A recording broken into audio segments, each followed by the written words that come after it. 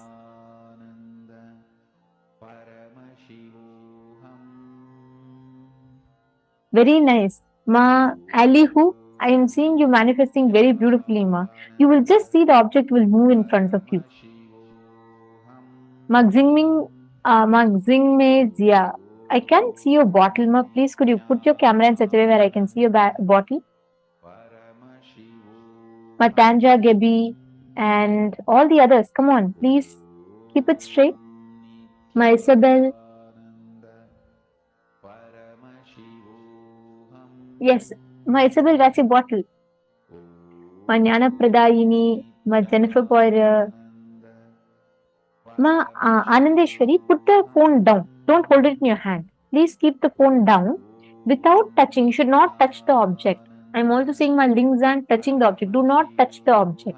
See, it should not be with physical contact. Without touching it, you should manifest. Ma Fatima Dehestani, wonderful. Now, Ma Fatima, visualize you are Paramashiva, your oneness with Swamiji. With that, just command for the object to move. Don't try to concentrate, focus. No, no. Just be blissful in your inner space and just declare for it to move.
Paramashivoham.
Paramashivoham. Om Nithyananda Paramashivoham. Mahavagya, spiritual lullaby for Samadhi. And Suprabhatam, wake up call, wake up song for Paramashiva. This Mahavagya is spiritual lullaby for you to fall into Samadhi. Suprabhatam, wake up song for Paramashiva to wake up in you. Just remember this one powerful cognition. This Mahavagya puts me in Samadhi. This is spiritual lullaby for Samadhi. And Suprabhatam, wake up song for Paramashiva in me. For Paramashiva to manifest. With this one spiritual powerful cognition, chant this Mahavagya.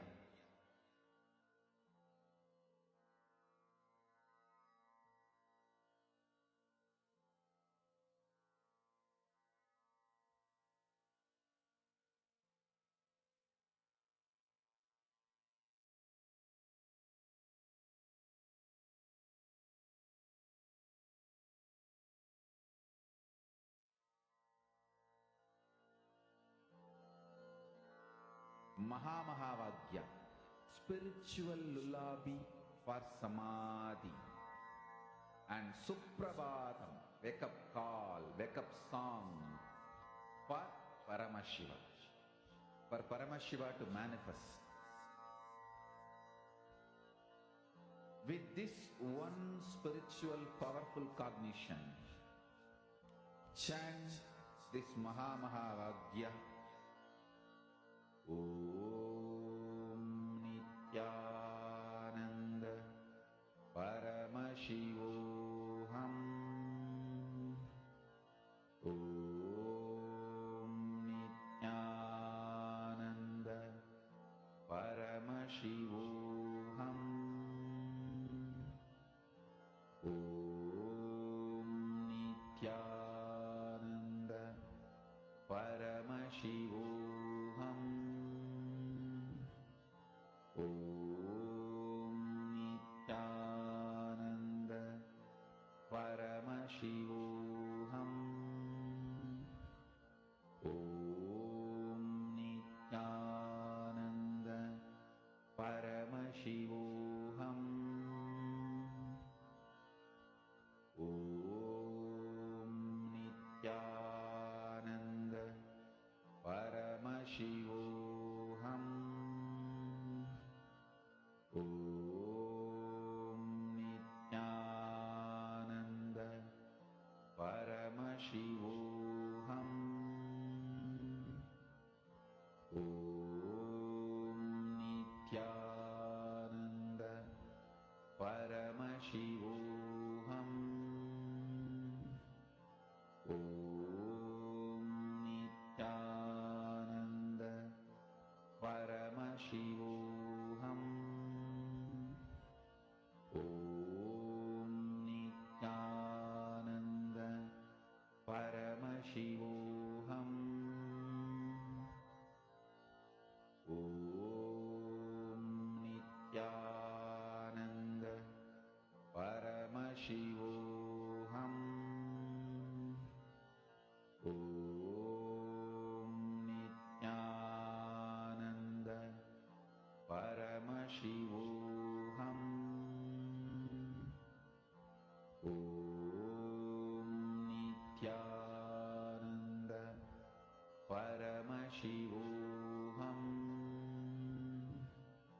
Om Nithyananda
Nithyanandam, how many of you have started manifesting? Even a small thing you're able to move, it is a manifestation only. How many of you are actually able to move the water bottle? Wonderful, Ma Dahanananda. My water bottle moved from top of the tablet to middle, but I didn't see it move. It's okay. See, if you have, that's why Ma, recording is very, very, very important in this. Because only when you record, you yourself would know what is the manifestation you have done.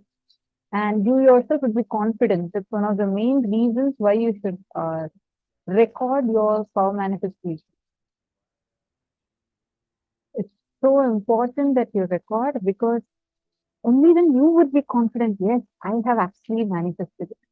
Very nice, Soma. Understand? Even any of you have seen it move, even any of you have seen it like move or vibrate, it's all beginning of indication that it's time manifested.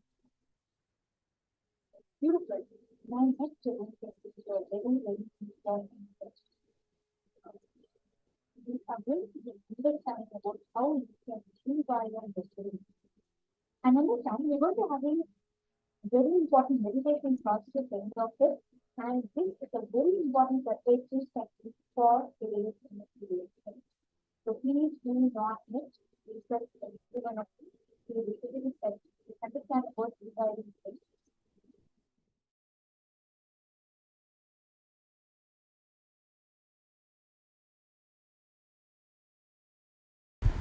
From monkey to man, the whole breakthrough started just by one simple act.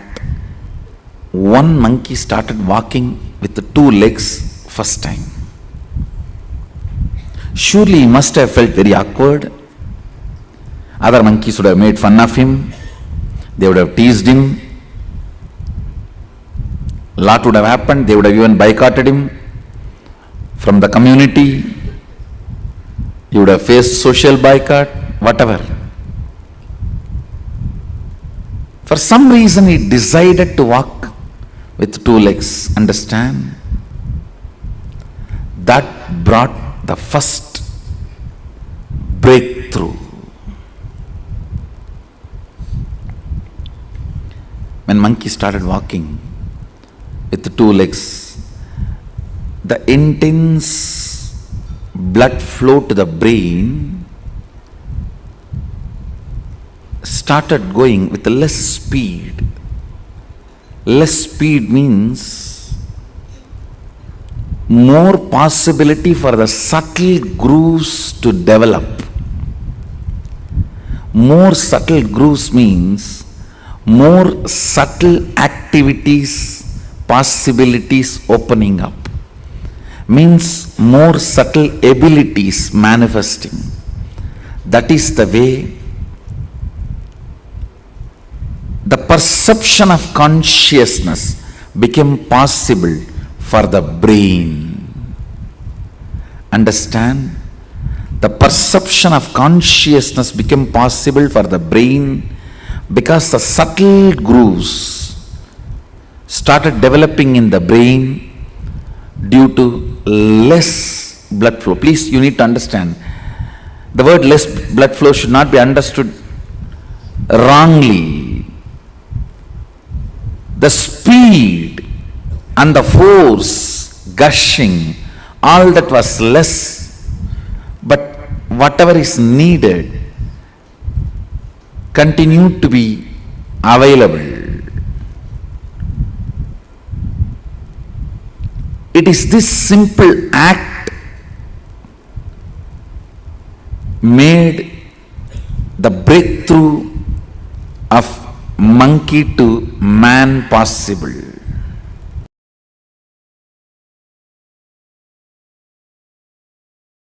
Getting refined is spiritual growth. Spiritual growth means your ability to experience consciousness, your expertise in experiencing consciousness. Your expertise in experiencing enlightenment is spirituality, nothing else. The subtle mind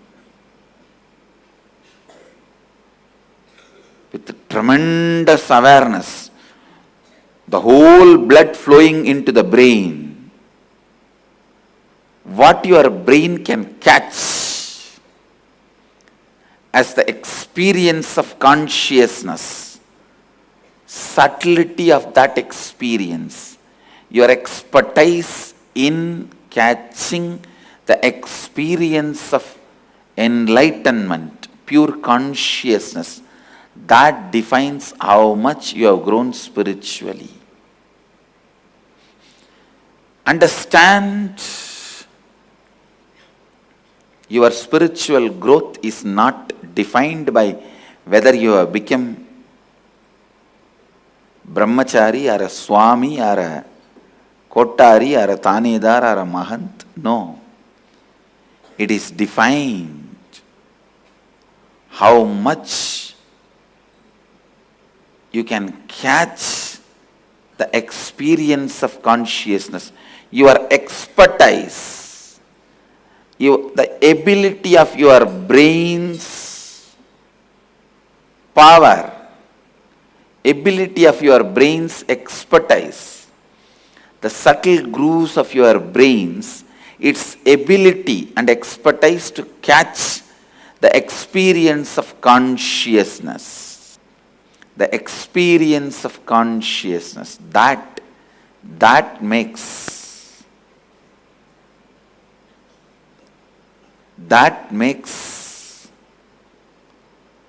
experience of that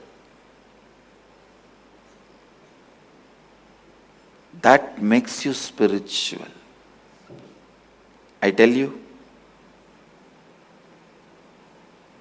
all spiritual practices are just to develop that subtle brain grooves in you to catch the pure consciousness. Whether you sit in the banks of Ganga in silence in Haridwar, or you sit in the silence of Manikarnika, Mahasmashana in Varanasi, or you sit in the silence of Gomukh, Tapovan. Understand? When your brain grooves, the subtle brain grooves, are able to catch the concept of consciousness, the spirituality is awakened in you. It's beyond body, mind.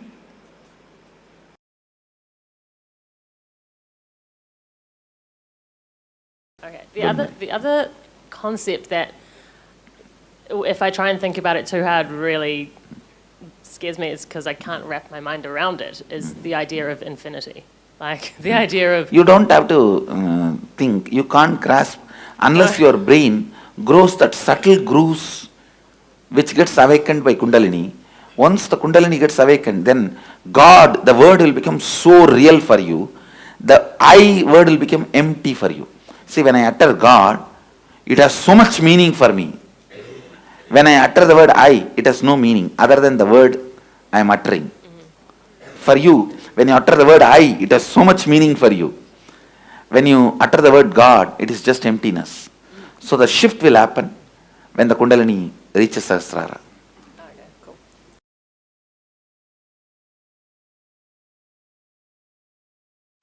Every object creates some subject in you.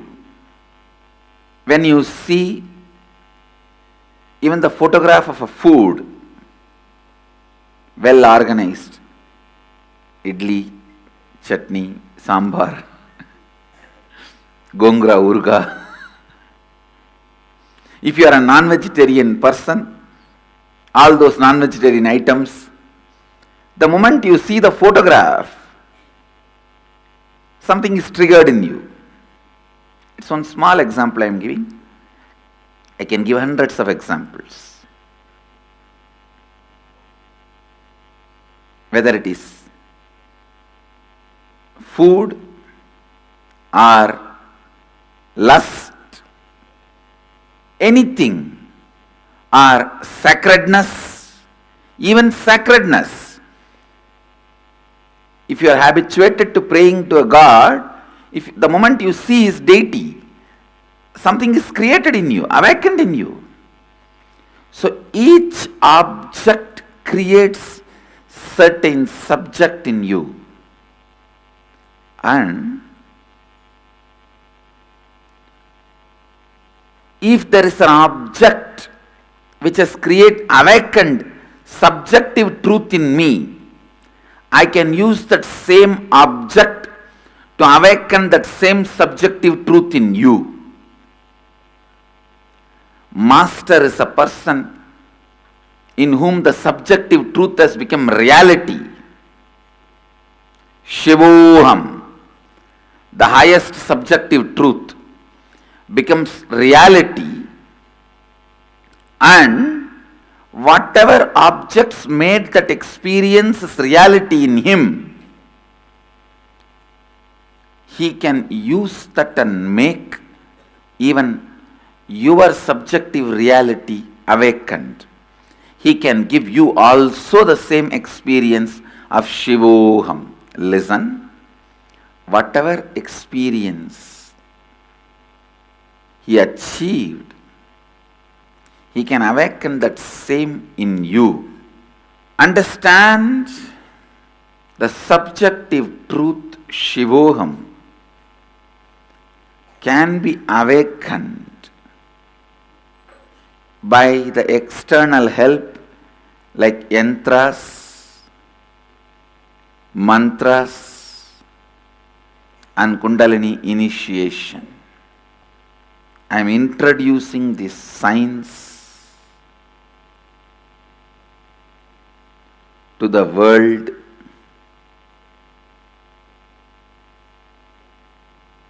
It was available in the Vedic tradition, but to this planet I am introducing now.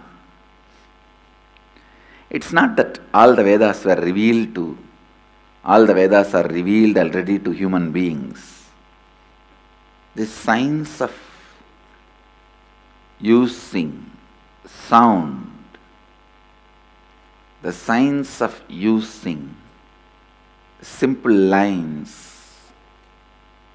to awaken yourself and awaken others is such powerful science. See, subjective truth is the base on which your life should be built. Subjective truth is the foundation on which your life should be built. If you do not build a conscious subjective truth like Shivoham, the ultimate truth, unfortunately you will be building your foundation, your life on your low inner image, incompletions, your fear and your greed. On your fear and on your greed, you may start building your life. First, choose conscious inner image. Shivoham. First, choose conscious inner image. Shivoham. Please understand, enlightenment is building your life on the right foundation, subjective truth. It is on the right foundation, subjective truth. Cherish Shivoham again and again.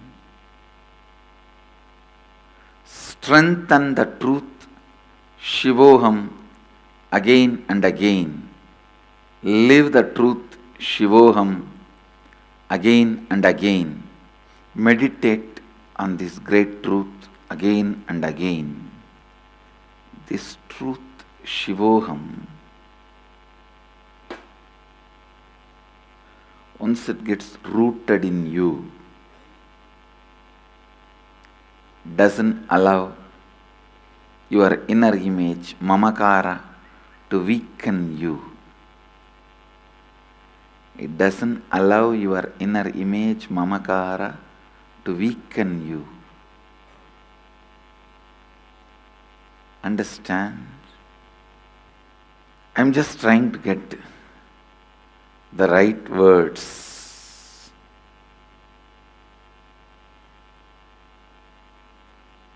How this whole truth can be explained to all of you in simple terms, in simple words. How the whole truth can be awakened in simple terms, in simple way.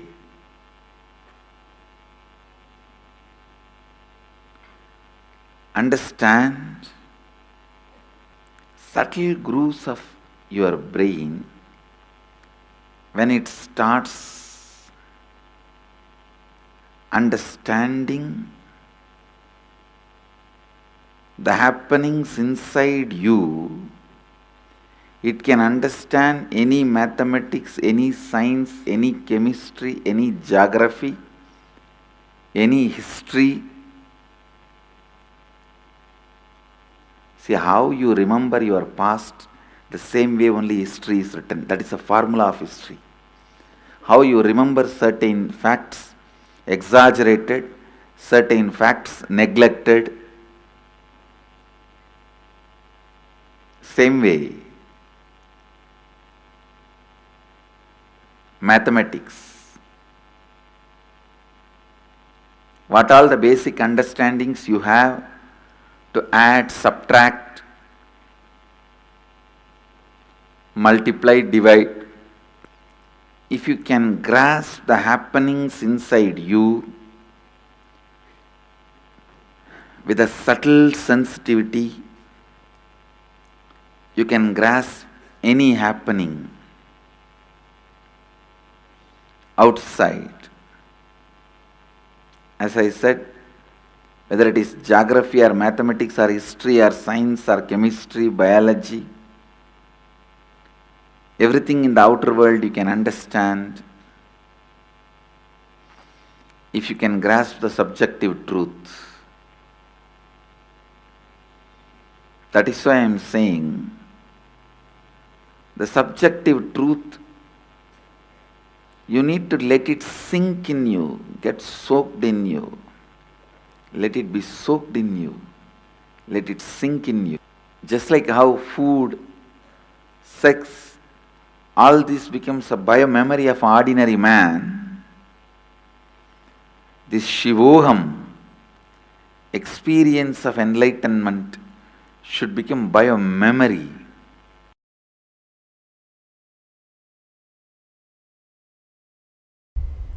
All this transmutation processes, the word may look too big, so don't worry, means balancing the system and awakening the whole consciousness to your whole body is what I call transmutation processes. Means some parts of your body becomes insensitive to the existence because of the job it is doing, like a feet, because of the continuous walking, it becomes insensitive. Your cheeks, how they are sensitive, they don't become, they lose sensitivity to the reality. But for the complete Kundalini awakening, your whole body needs to be alive and experiencing the reality and ability to experience the higher consciousness.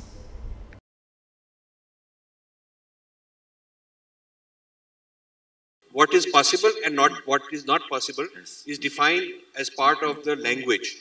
Rajaji, from my experience I tell you, all the people whose mother tongue is the language with multiple option words, for example, just for this one, Sanskrit may have 300 words. The multiple option word mother tongue people have a very high developed brain grooves. From my experience I saw. So in a way I will say, for example, if you utter a word cow, and the time it takes for the English person to grasp the visualization of the cow, and a Sanskrit person, ko, and the time it takes, at least 100. Means the person who knows the Sanskrit catches it less than 100th time with a more precision, because the words there is wide option. So brain by its nature requires to be in high alert when you handle that language.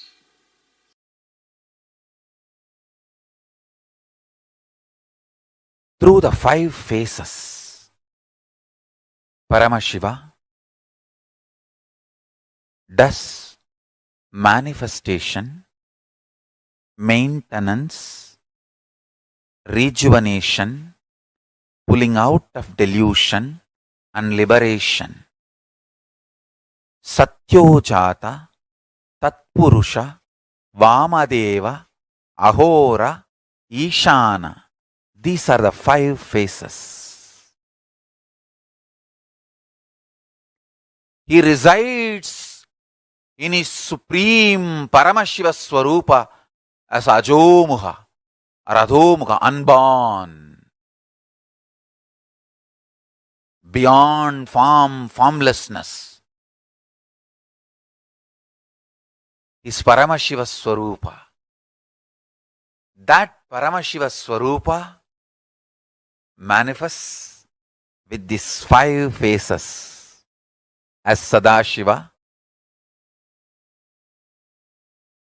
Tatpurusha, Vamadeva, Ahora, Satyojata, Ishana, 5 faces he manifests and does the Panchakritya, Srishti, manifestation, Sthiti, sustenance, Samhara, rejuvenation, Trobhava, pulling out of delusion, Anugraha, liberation. Understand? He does all these 5 jobs.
Nithyanandam, Swamiji revealed a very, very important science, a very important truth for all of us.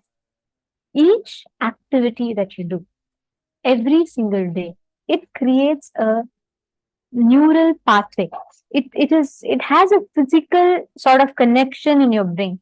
So anything that you repeat over and over and over, it creates a what we call as a wiring in the brain. Now, this wiring in the brain that we all have has multivarious patterns, incompletions, thought currents, etc. we store inside of us. Each of this sits inside of us as a certain thought current, what we call as one of the wiring in the brain. Now, each pattern inside of us is a wiring in the brain. Now, the rewiring of the brain is possible just by understanding your consciousness. Spirituality, Swamiji says, is defined by how much you can catch the experience of consciousness, your expertise, the ability of your brain's power, the ability of your brain's expertise, the subtle grooves of your brain, its ability to catch and grasp the consciousness is your productivity in life. Every one of you that are sitting here, please understand your ability to grasp consciousness, your ability to live the truth. You are manifesting the space of consciousness inside of you. Please understand, listen very carefully. The more and more you grasp the truths, the more and more you absorb these truths, you start manifesting these experiences in you. Okay, tell me this.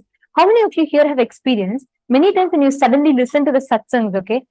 You will suddenly feel like you're so fresh, awake. Suddenly you'll feel like, oh my God, yes, I can relate to it, I can relate to it.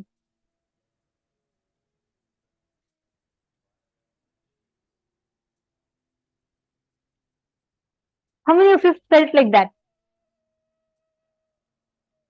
Mananda Shakti. I see you smiling, nodding. How many of you have experienced that? Whenever you listen to Swamiji revealing something, you feel like suddenly, yes, suddenly you just feel like, oh my God, so true. Understand? Because physically you are manifesting that experience. Your brain is processing, reciprocating, and recreating that powerful cognition inside of itself. It's making like a new track inside of itself. Malia Kori is asking, what is it that unborn and beyond form or formless? Can you explain? Repeat. I'll explain. Beyond all your known, unknown, however you exist, beyond all these forms, you exist as consciousness. You exist as Paramashanta Swarupa. Now, that Paramashanta Swarupa of you, that consciousness which is untouched, undisturbed. See, there's a part of you, core part of you which exists even before you were born.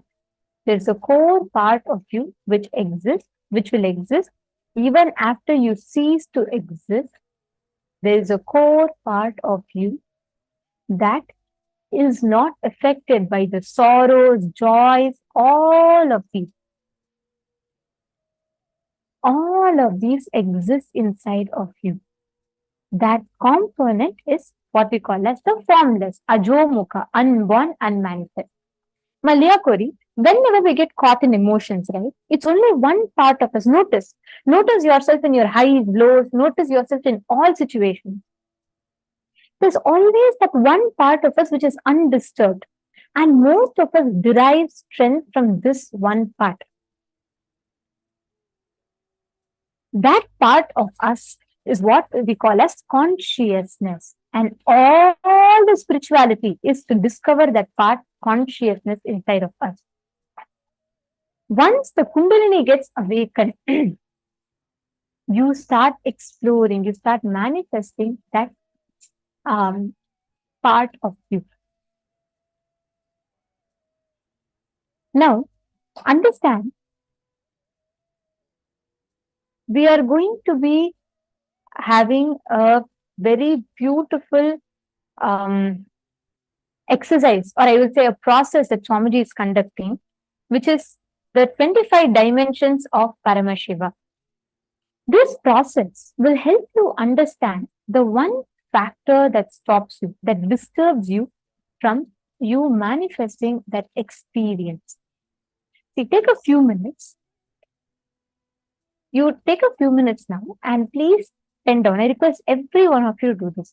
See, the only thing that stops you, comes in between you and enlightenment, comes in between you and your Paramashanta Swarupa, is laziness. Pen down 5 instances where you started something and broke it the second day. For example, let's say you started gym one day, next day broke it. Like that, list down.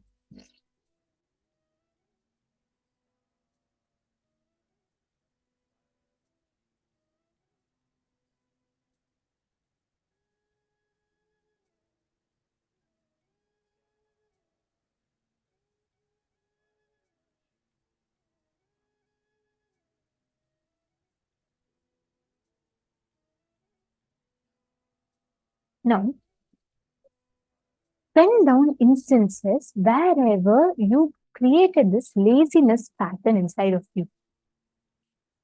I request everyone to do it for 5 minutes. See, understand, the biggest enemy for awakening the non-mechanical parts of your brain, for enlightenment, for achievement of anything in life, is laziness.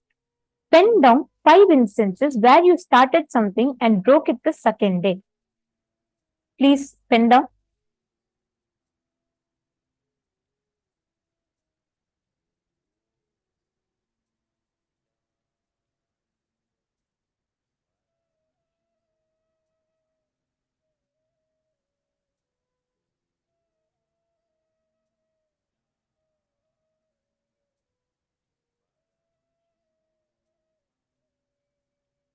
And once you are finished pinning down, you can put your done in the chat. Just put done, so we'll know you're done.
Please relax.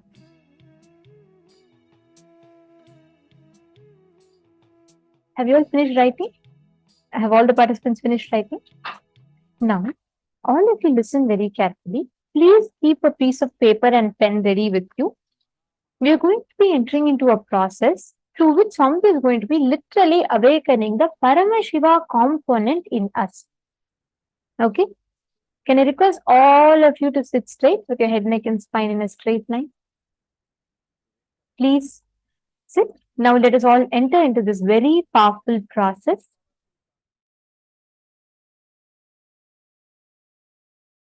Listen to this great truth. Declare your integrity to Paramashiva. Request Paramashiva. Only with His grace you can even bow down to Him. Ask Him to give you the grace to bow down to Him, connect with Him and have devotion and manifest Him.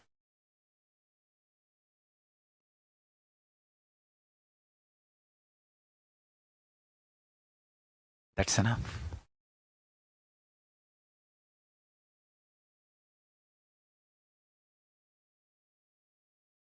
That's enough.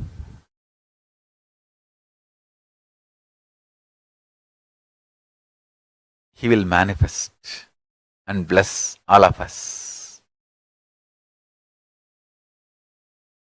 So now, sit straight. Let's dissolve into Paramashiva. Let Paramashiva manifest now in all of us. Sit straight with the original verses, original words of Paramashiva. Understand, Paramashiva himself uttered these words in Agama to describe himself. I am going to utter the original words of Paramashiva and invoke him in all of us. He is going to manifest now. Sit straight. Close your eyes. Om Satyo Jatam Prapathyami Satyo Jataya Vai Namo Namaha Bhave Bhave Nati Bhave Bhavasvamam Bhavodbhavaya Namaha Vamadevaya Namo Jyeshtaya Nama Sreshtaya Namo Rudraya Nama Kalaya Nama Kalavigaranaya Namo Balavigaranaya Namo Balaya Namo Balapramadhanaya Nama Sarvabhuta Damanaya Namo Manonmanaya Namaha Akorebhyo Takorebhyo Gora Gora Darebhyaha Sarvebhyo Sarva Sarvebhyo Namaste Astru Rudra Rubebhyaha Tatpurushaya Vitmahe Mahadevaya Dhimahi Tanno Rudra Prachodayat Isanas Sarva Vidyanam Ishvaras Sarva Bhutanam Brahmatibatir Brahmanotibatir Brahma Shivo me Astu Sada Shivo.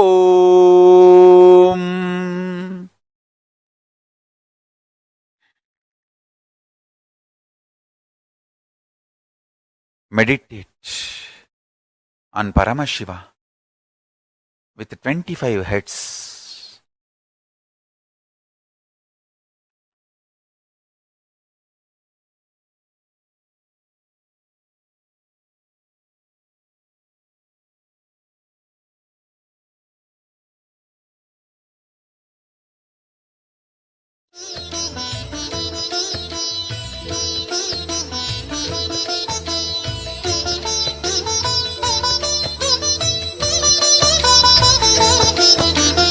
ஏகதயாநிதி ஈஸ்வரனாம் நம ஈன்றவள் சூலுக்கு காவலனாம் சாஸ்வதமானவன் ஈஸ்வரனாம் நம் சாகச செயலுக்கு மூலவனாம் சிவபெருமான் யுக சுகம் தருவான் வழியுரைத்து நல்ல வரம் தருவான் சன்னதி வந்தோர்க்கு நிம்மதி தந்தாளும் ஈசனை நேசனை போற்றிடுவோம் நடன சபேசன் திருவருள் நாடி நடப்போம் நடப்போம் மதுரை பதி தேடி தருவாரே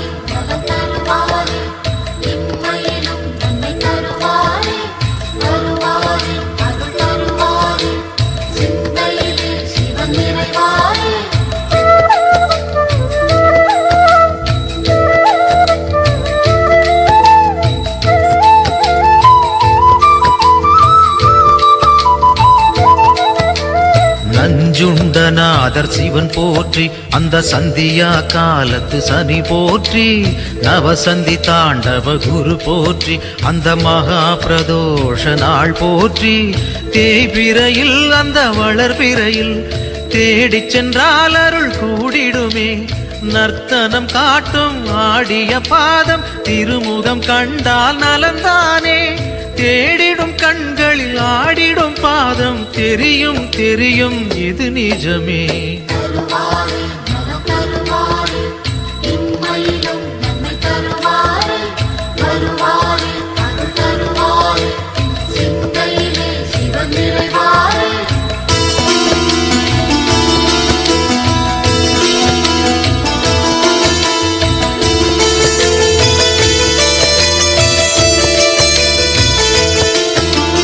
கனலென மூழ்வது சிவன் தேகம், பெரும் கருணைக்கு ஈடு அவனாகும், ஐந்தனானது பிரதோஷம், நல்ல சுபிட்சத்தை அருள்வது பிரதோஷம், பௌர்ணமியில் சிவ பூஜை செய்தால் சிவனவனின் அருள் நம்மை சேரும், ரிஷபத்தில் தோன்றும் ஈஸ்வரன் கோலம் பார்த்திட கூடிடும் சந்தோஷம், திருநீரு பூசி திரிசூலம் தாங்கி இறைவன் அருள்வான் கோடி வரமேந்தி.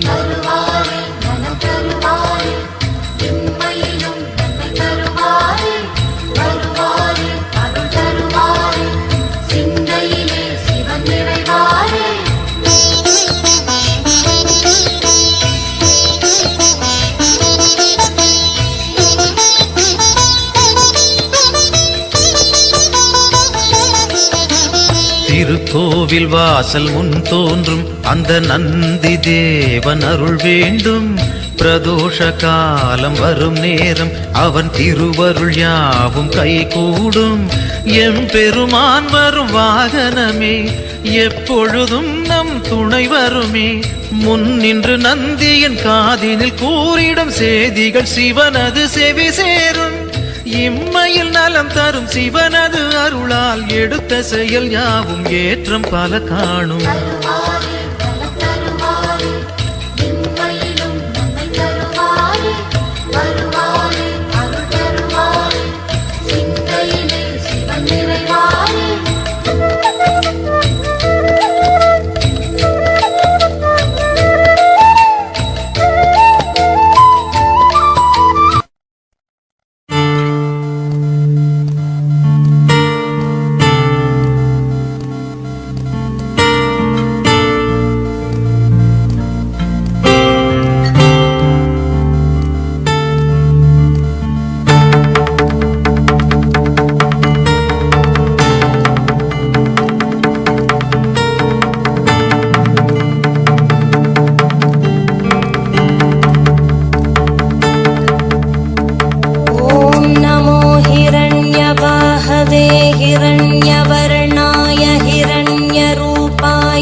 अंबिकापतये उमापतये पशुपतये नमो नमः।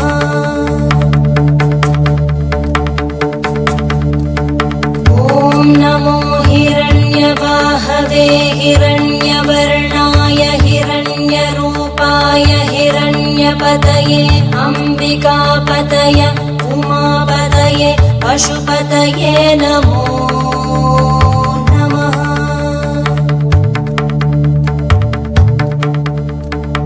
ॐ नमो हिरण्यबाहवे हिरण्यवर्णाय हिरण्यरूपाय हिरण्यपतये अंबिकापतये उमापतये पशुपतये नमो नमः।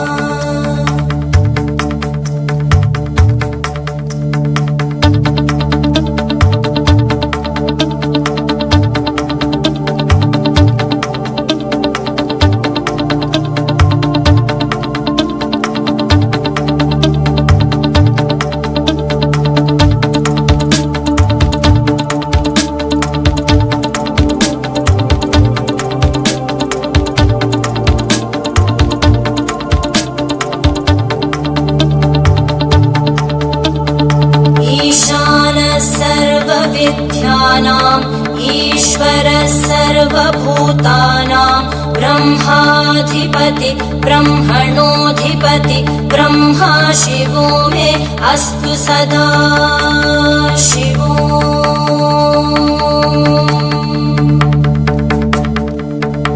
ईशानः सर्वविद्यानाम् ईश्वरः सर्वभूतानां ब्रह्माधिपति ब्रह्मणोऽधिपति ब्रह्मा शिवो मे अस्तु सदा शिवो।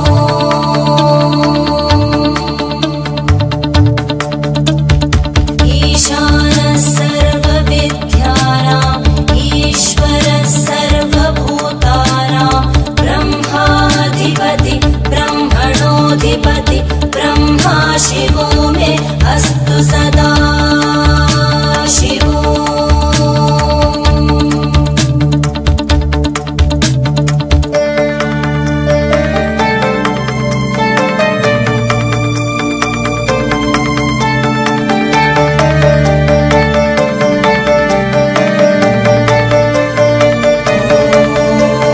तत्पुरुषाय विद्महे वाग्विशुद्धाय धीमहि तन्नः शिवः प्रचोदयात्।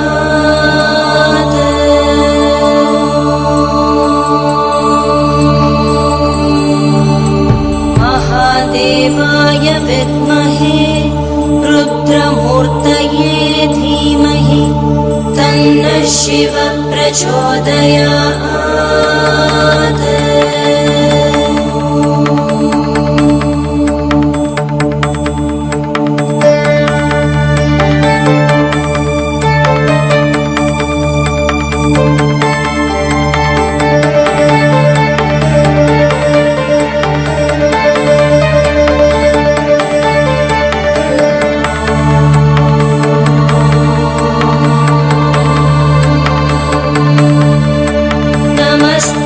अस्तु भगवन् विश्वेश्वराय महादेवाय त्र्यम्बकाय त्रिपुरान्तकाय त्रिकाग्निकालाय कालाग्निरुद्राय नीलकण्ठाय मृत्युञ्जयाय सर्वेश्वराय सदाशिवाय श्रीमन्महादेवाय नमः।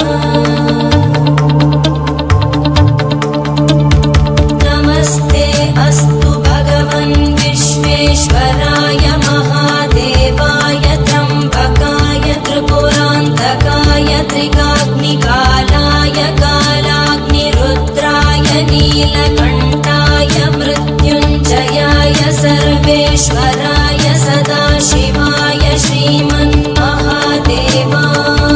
नमः। श्रीमन्महादेवाय नमः। श्रीमन्महादेवाय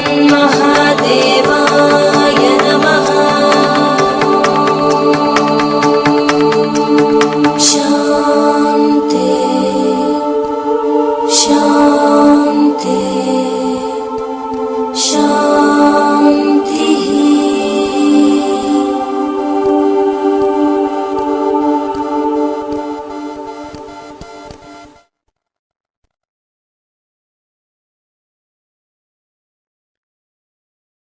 ॐ सत्यो जातं प्रपद्यामि सत्यो जाताय वै नमो नमः।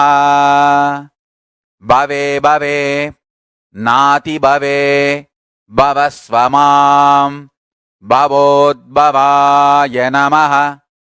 वामदेवाय नमो ज्येष्ठाय नमः श्रेष्ठाय नमो रुद्राय नमः कालाय नमः कलविकरणाय नमो बलविकरणाय नमो बलाय नमो बलप्रमदनाय नमः सर्वभूतदमनाय नमो मनोन्मनाय नमः।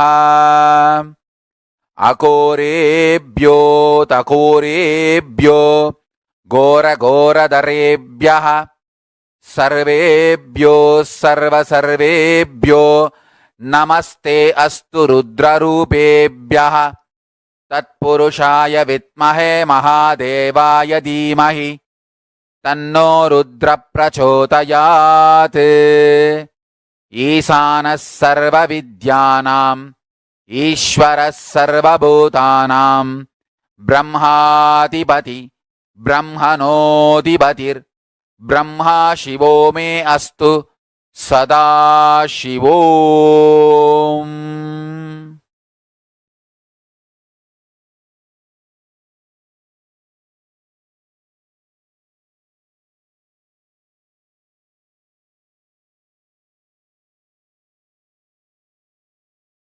ॐ नित्यानन्द परमशिवोऽहम्। I bless you all to manifest Paramashiva. I'll continue in the further satsangs to explain each of the murtis, Sadashiva Murti, Tatpurusha Murti, Ishana Murti, Vamadeva Murti, Ahora Murti, and take you to the deeper levels of Paramashiva's experience. So now, don't miss the satsangs, next satsangs. That's one. Second, essence of today's satsang is universe is not obligated to make sense to us. Only we are supposed to be making sense to universe. And declare this to Paramashiva, your surrender and integrity. Request him to manifest in you and your life. So with this, I bless you all.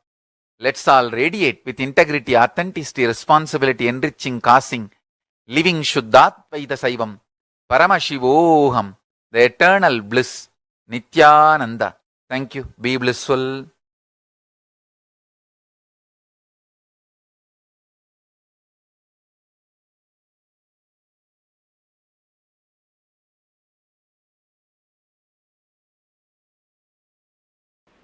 Each concept,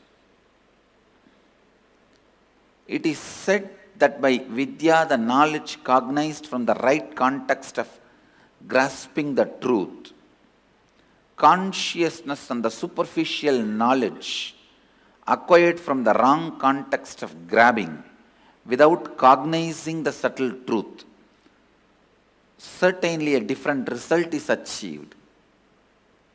Similarly, it is said that by avidya, the authentic actions and the ignorant actions, a very different result is achieved.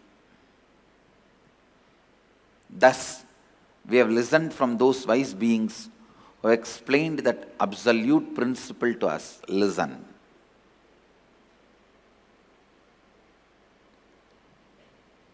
Purvapaksha. Things which need to be done first need to be done first. When your body is dried with the testosterone and estrogen hormones, your brain develops certain very subtle, most subtle, powerful grooves, zones where superconscious can reflect in its original pure form without any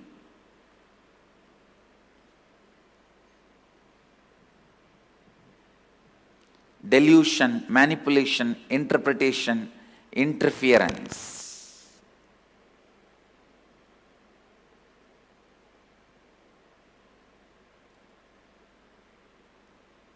Please listen. I am making a very significant statement. When your body is dried with the testosterone and estrogen, means male female hormones, your brain develops certain most subtle powerful grooves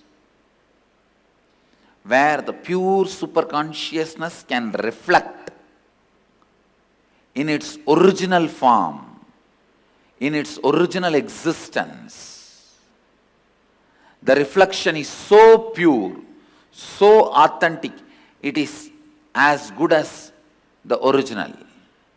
That is the reason the context, Purva Bhaksha, the pre-preparation, is needed for enlightenment process. I am not saying everyone should become celibate, everyone should become sannyasi. No.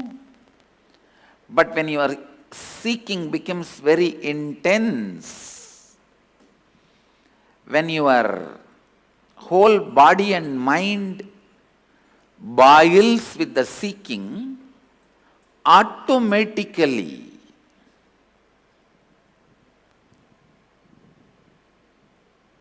body and mind evolves to a level where your body dries up and brain develops this rich, subtle grooves where superconsciousness can reflect beautifully, powerfully.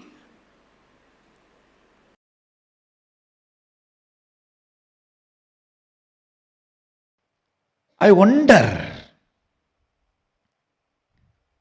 the sophistication with which these Upanishadic rishis were able to reflect the whole reality. I tell you,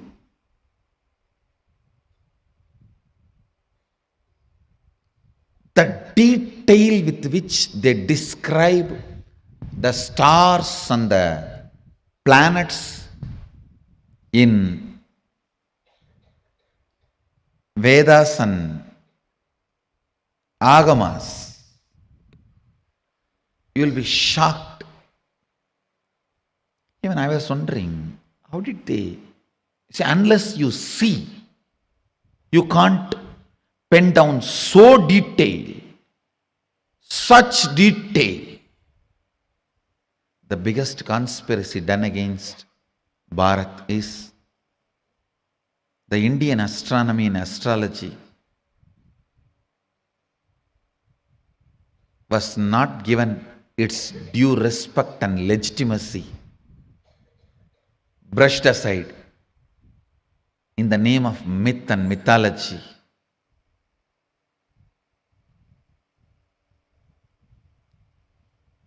If you read, you will understand. Oldest in the future, longest possible prediction can be done only by our calendar, Panjiga. Science is so perfect. I used to wonder, what was the telescopes they used? What was the satellites they used? How did they so precisely record the details? Actually, the exact method happened. I saw in the cosmic records. One rishi will sit in samadhi and reflect the whole cosmos in his inner space. The other rishi will just see his inner space, do fast forward, just like how you handle the iPad and pen down. That's the way they have done it. He will become so pure, complete completion, his inner space will just reflect the whole Milky Way, the whole cosmos. And the other rishi who is recording will push, pull, do fast forward or rewind, even zoom in, zoom out and pen down. Understand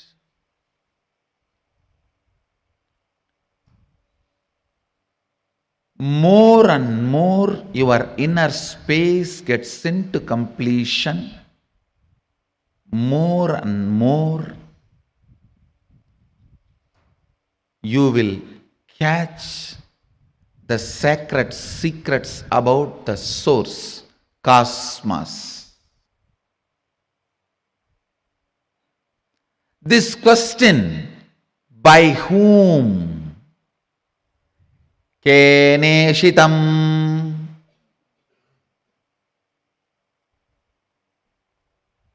The Kena Upanishad, the essence of Kena Upanishad,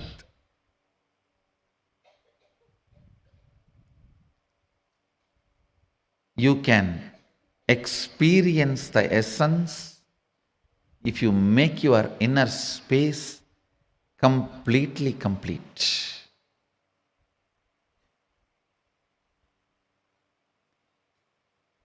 If you are ready with the completion, I can just show the exact reflection of Keneshitam. By whom? In this Upanishad, Devi is the Guru. Understand? It is directly from Devi, Uma. First time the word Uma appears in this Upanishad. Devi is addressed as Uma in this Upanishad.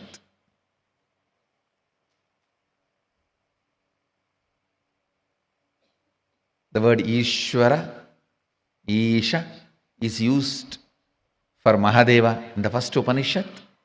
The word Uma is used for Devi in this Upanishad. You can reflect, capture, visualize exact, most subtle visualization with a little completion inside. Please understand. Understand this example. A 7 or 8-year-old child is made to see pornography again and again. The physical maturity age is quickened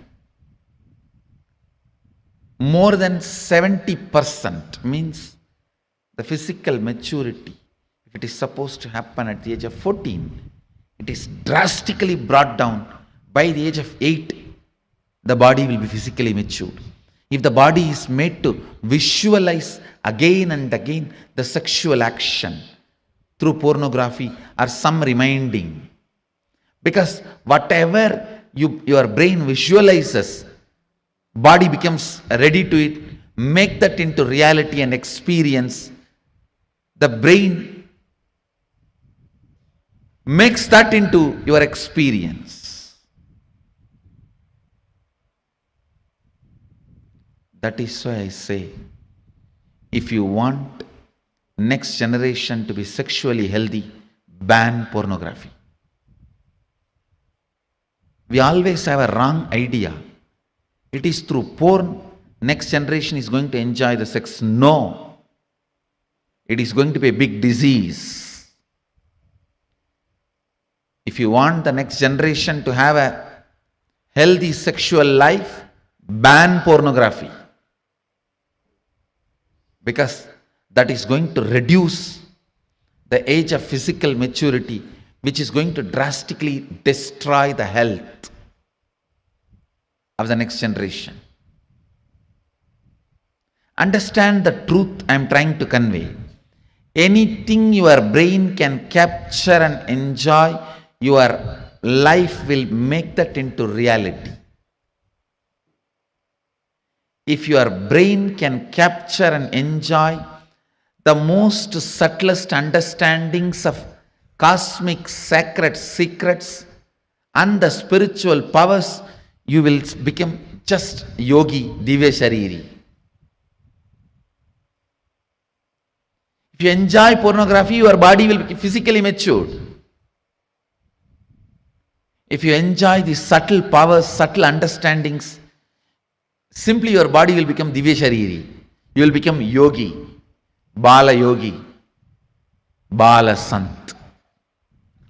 Bala Sant is a person whose brain captures all these highest conscious truths,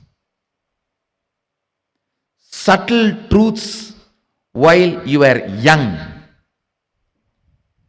The way your brain captures these great truths, simply your body starts manifesting it. You become yogi, you become a Divya Shariri, you become embodiment of Mahadeva.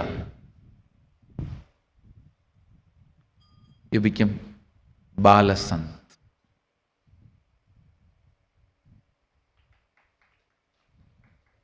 Understand? Ability to reflect the subtlest truths.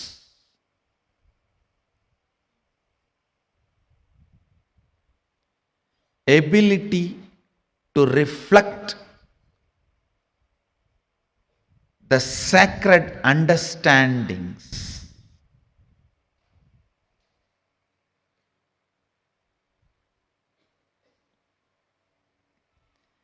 Ability to catch the most sacred bliss. Ability to capture the powerfulness of the consciousness. Ability to look into the source of the cosmos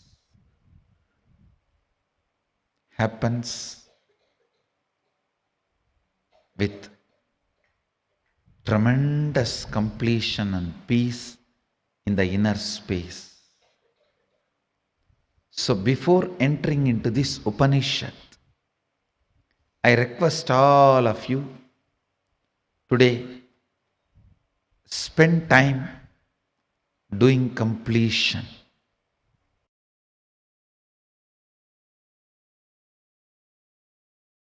All major sufferings, whether it is physical or mental, you go through in the life will be connected to that root pattern. It is the root pattern responsible for serious physical or mental sufferings you go through. It starts only from there.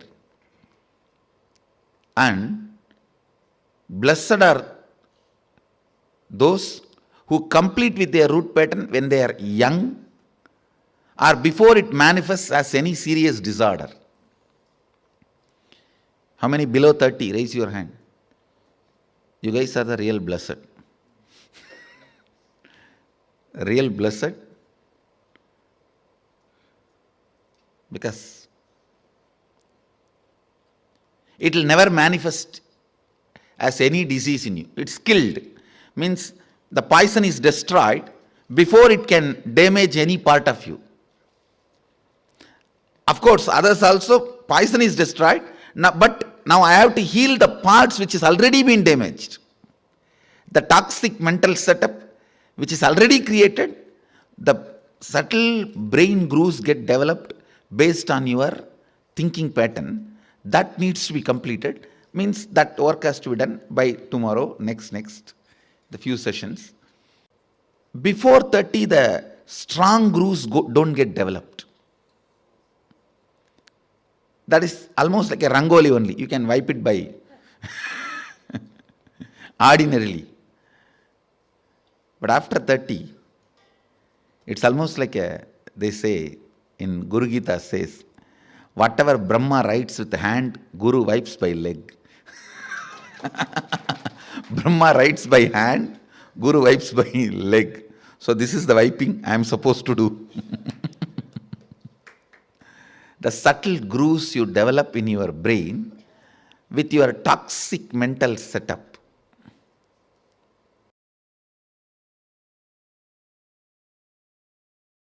I tell you, If at all you guys have one more Janma, take birth in Indian village where this Ramayana, Mahabharata, all these great things are constantly screamed and heard.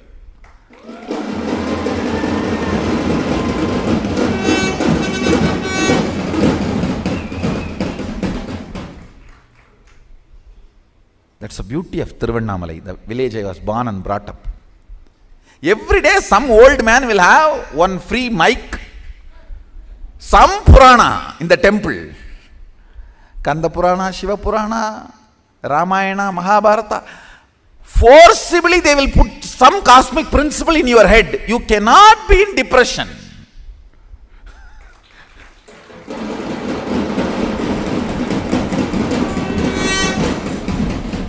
How long you will resist? How long you will resist? 2 days, 3 days, after that? Someday it will get into your ears. These cosmic principles, when you cherish them,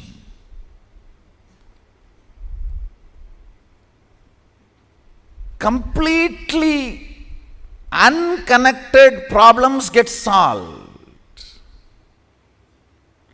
You will never understand how can my half an hour thinking about the cosmos and the size of the cosmos and the automatic intelligence of the cosmos heal my gastric trouble. It heals. When you think of the lever of the cosmos, your liver gets healed.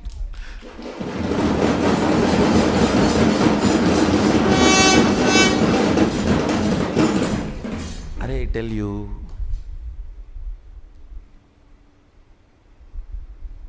listen, any cosmic principle,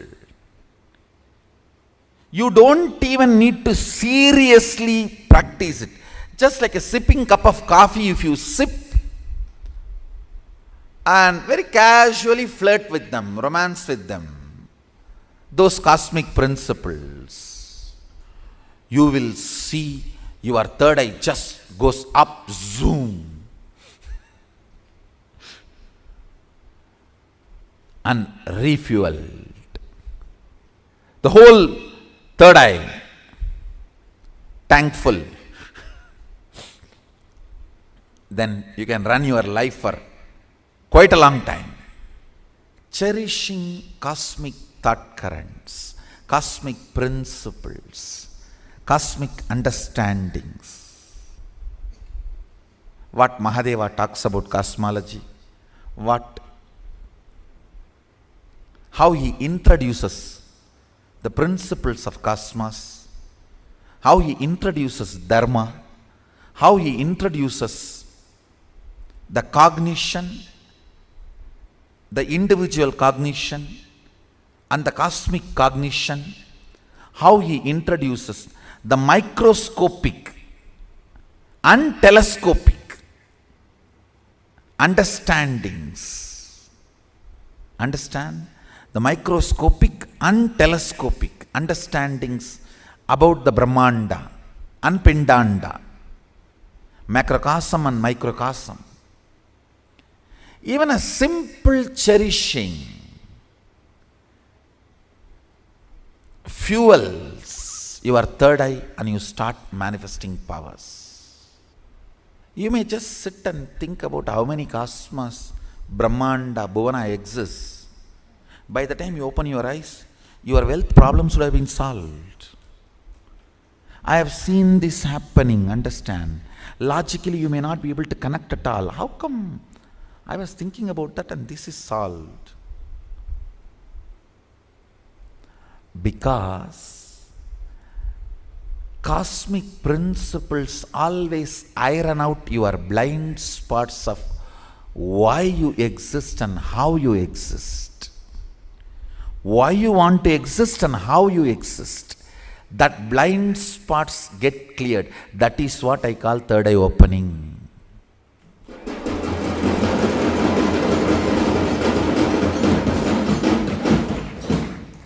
That is what I call third eye opening.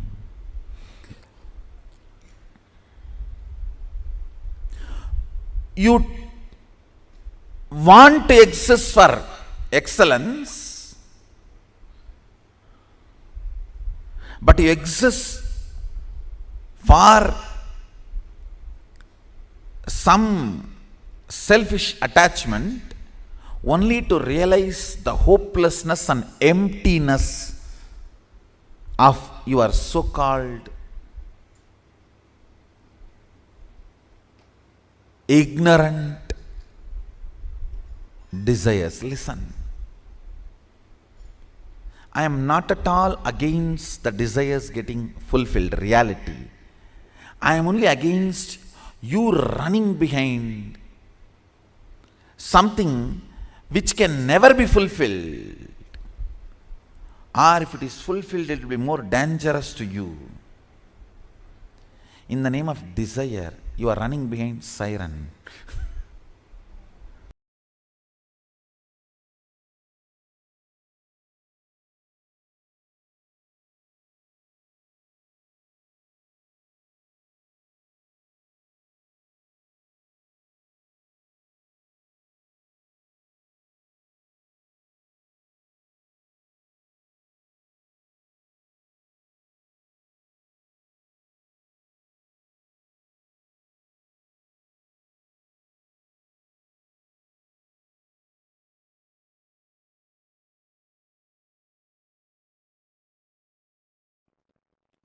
Understand, activating the whole brain and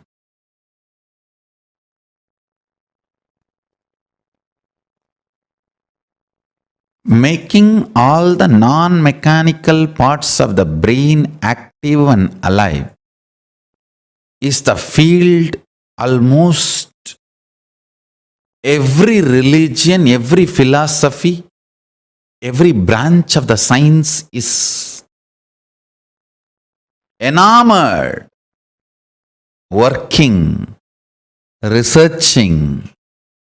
Understand? Making the whole brain active, awakening the non-mechanical parts of the brain. I can say in a way almost the goal of all religions and philosophies. In the modern day, every scientific field, every field, all that names, neuroscience, the field of psychology, psychiatry, you can name. All of them are enamored, doing research, spending billions in this field. Best way to work on your brain, awaken all the non-mechanical parts of the brain. Awaken your whole brain. The best way is to make more and more super consciousness manifest in you. More and more higher states of consciousness sinking in you. How? Starch in the rice and milk is absorbed by the brain, and brain started growing bigger and bigger when human beings have started vegetarian lifestyle, rice and milk as their regular food. Listen carefully.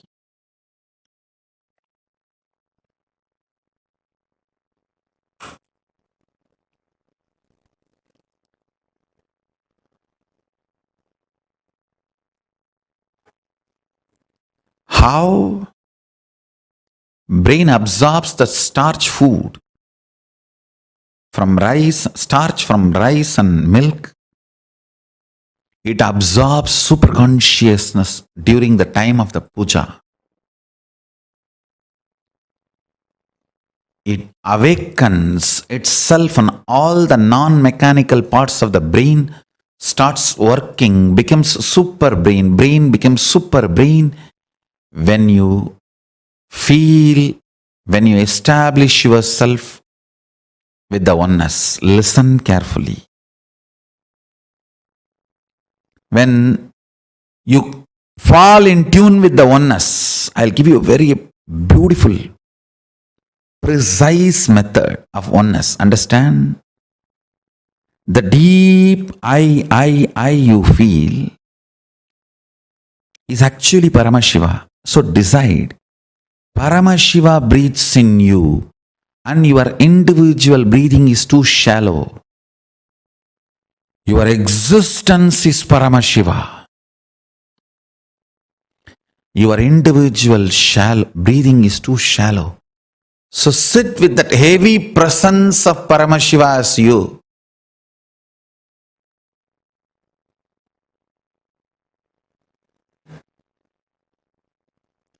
You will see all the non-mechanical parts of your brain is awakened. All the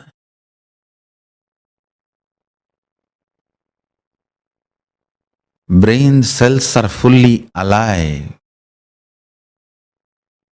All 25 faces, identities of Paramashiva is awakened in your brain.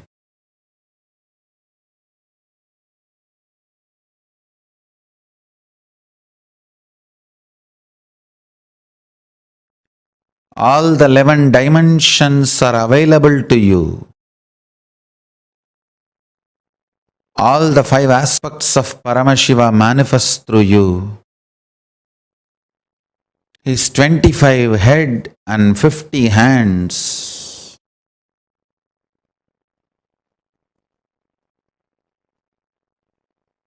is the real body you are carrying. Just like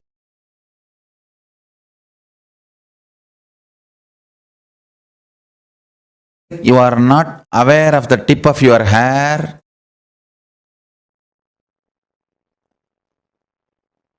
you may not be aware of those 25 heads and 50 hands, but that does not mean it does not exist.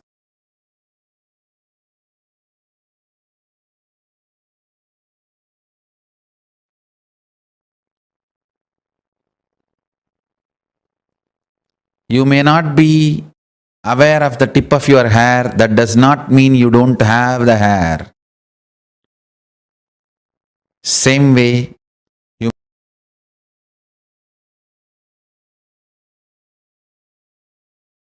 may not be aware of the 25 heads and 50 hands, that does not mean you don't have.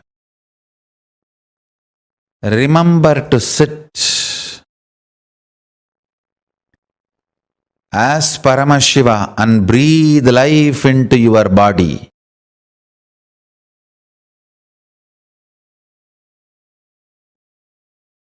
You as Paramashiva possessing your body to manifest and celebrate your existence. You became your body.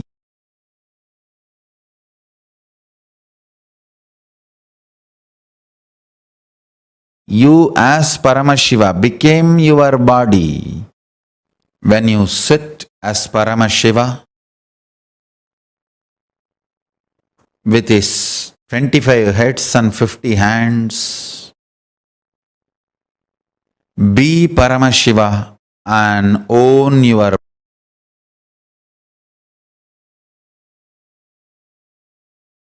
body. Radiate in your body as Paramashiva. Let you be clear, you are Paramashiva. Hold your body, own your body, radiate through your body as Paramashiva.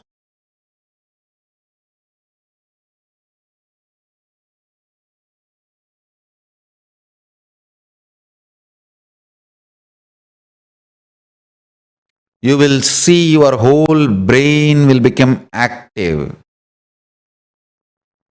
Your whole brain will be awakened. Intense full brain activity as Paramashiva.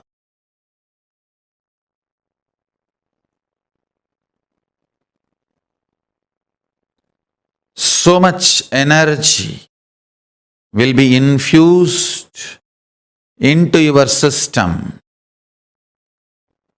when your whole brain is activated by the oneness. You manifest superpowers and your brain naturally becomes super brain. Cognize clearly. Know you are Paramashiva, ultimate. Own your body and mind and brain and your system as Paramashiva.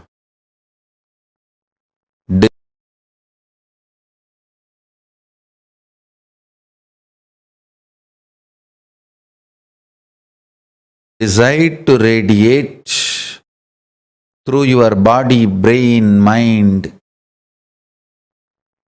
intra-organs, internal organs and consciousness as Paramashiva.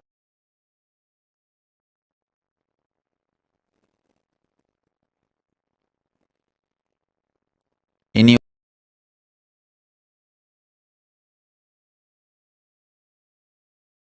lifestyle, activities, relationship, everything, radiate as Paramashiva.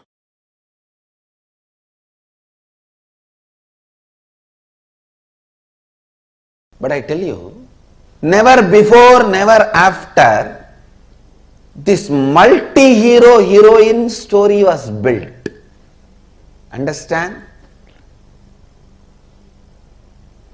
A human mind can conceive a story means one hero, one heroine, one villain, one comedian, or maximum two hero, two heroine, but never this large scale of multi-hero, heroine, villain stories have been built. Look at Mahabharata. Who is hero? Yudhishthira? No. Arjuna? No. Panchabandavas, all the five? No. Then what about Krishna? All right. Panchabandavas and Krishna? No. What about Bhishma? All right. Panchabandavas, Krishna and Bhishma. What about Karna? What way is less heroic? All right. Panchabandavas, Krishna and Karna, Bhishma. Then what about Drishtadyumna? He is not heroic. What about Drona?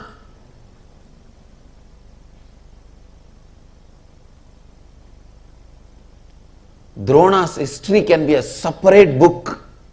Yudhishthira's can be a separate book. Karna's can be a separate book. The multiple hero, multi-hero, heroine, villain,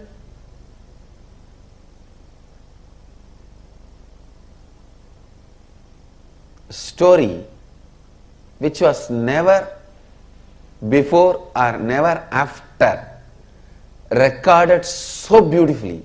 I may not want to say it is story written. I may only want to say it is story recorded. Because no human mind can conceive such a multiple layered stories. See, the modern day very clearly proves to conceive a multiple layered story, you need a subtle grooves of your brain awakened. When I read the story of Mahabharata, I am 100% sure Vyasa's all subtle grooves of the brain have been awakened. All non-mechanical parts of the brain is awakened. I think Vyasa's whole body was brain.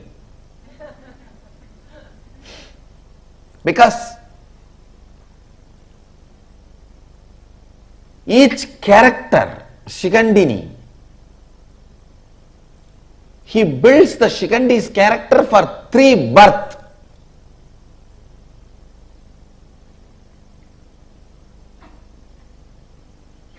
And Shikandi is only one of the thousands of characters.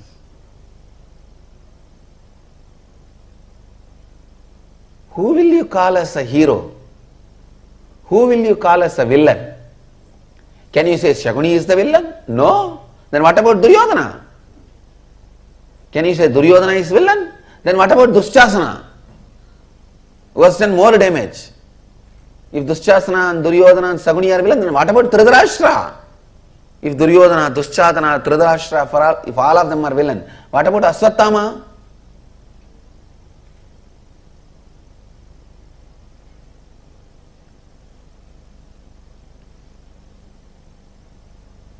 Who is a heroine? Can you say Kundi is a heroine? Then what about Ganga? If you say Kundi and Ganga are heroine, then what about Gandhari? If Kundi and Ganga and Gandhari are heroine, then what about Draupadi? The multi-hero, multi-heroine, multi-villain story, which was neither conceived before nor conceived after, and nobody is made as hero. Everything is recorded. Please understand. Nobody is shown as perfect. The fraudulence Krishna did, cheap fraudulences are recorded.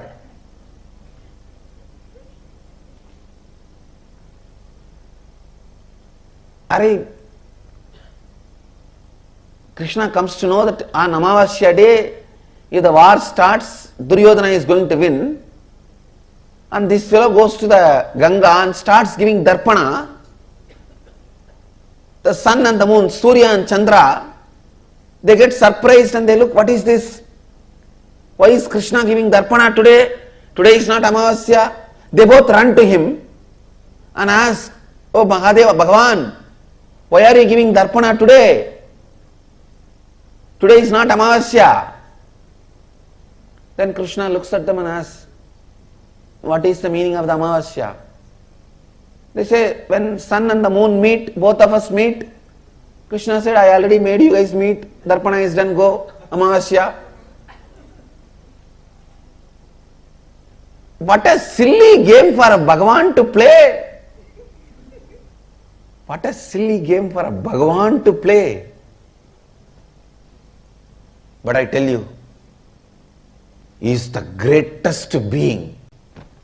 Krishna, you can never compare. Never before nor after.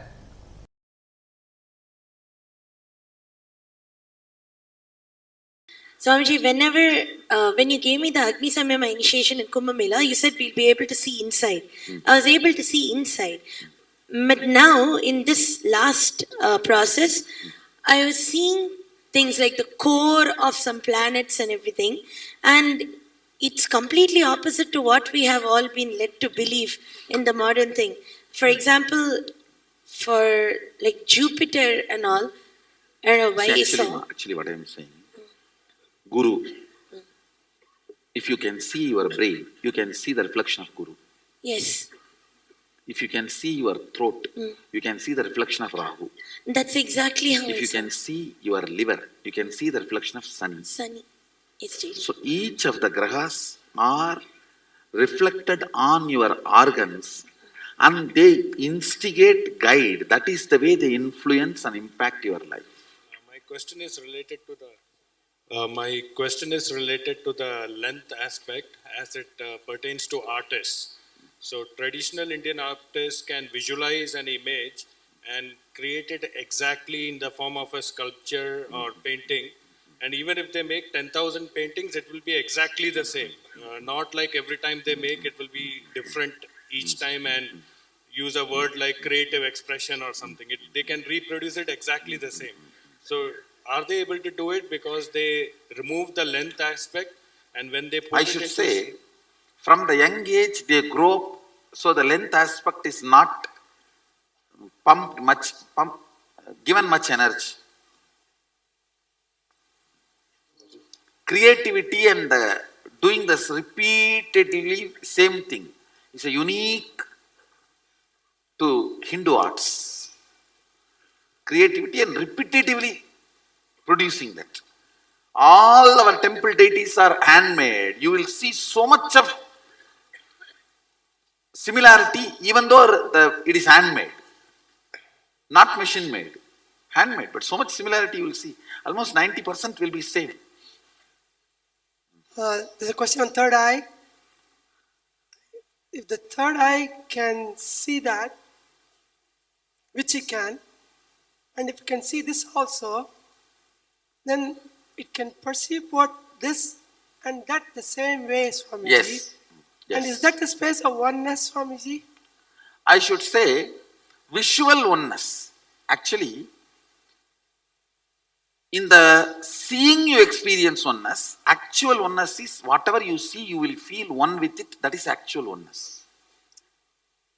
How would... Now you are, see, if you can see this, see that. It is called 3D oneness. Actual oneness is 11D oneness, where you will feel everything is you. Not just seeing, feeling everything is you.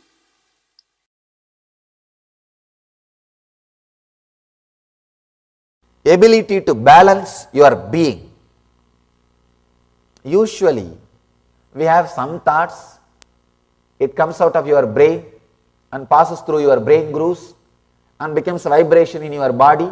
An action happens. Only after the action happens, you even know why you had that kind of thought, why you did that kind of action, and you start either repenting or feeling guilty.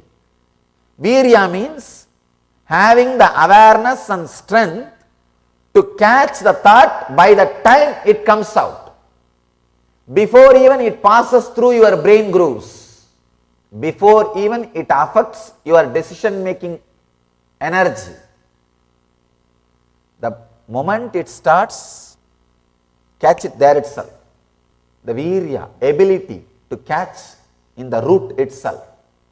Ramana Maharshi calls this as aham spurana, sitting in the space where the aham, the identity is rising. That's what I call virya.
Swamiji so beautifully explained, revealed to all of us the importance of awakening the non-mechanical parts of the brain. Our brain, as we understand, is not just limited to what you think as the normal capabilities of it. It is not just for you running your body or understanding things. It's not just that. If you train, your brain can reflect cosmos in itself. The Brahmanda, the macrocosm, can be reflected in your Pindanda, the microcosm, the state in which you exist. Today, through the Mahasadashiva Murti, Bhava Samadhi Darshan, Swamiji is going to be conducting some of the most unique, some of the most powerful and very special initiations for all of us. Swamiji is going to be taking all of us through this process and awakening our brain grooves. through this powerful process. So Swamiji is going to be initiating all of us to rewire our brain, awakening the non-mechanical parts of the brain and the subtle brain grooves that Swamiji was explaining. And the second initiation we are going to be receiving is super brain, awakening the brain's ability to have telescopic and microscopic vision. The next is Aham Spurana process. Swamiji is going to be initiating all of us to be able to awaken the brain grooves by visualizing the 25 heads of Mahasadashiva. It's a very powerful process that Swamiji took all of us through, describing the 5 faces of Mahasadashiva, right?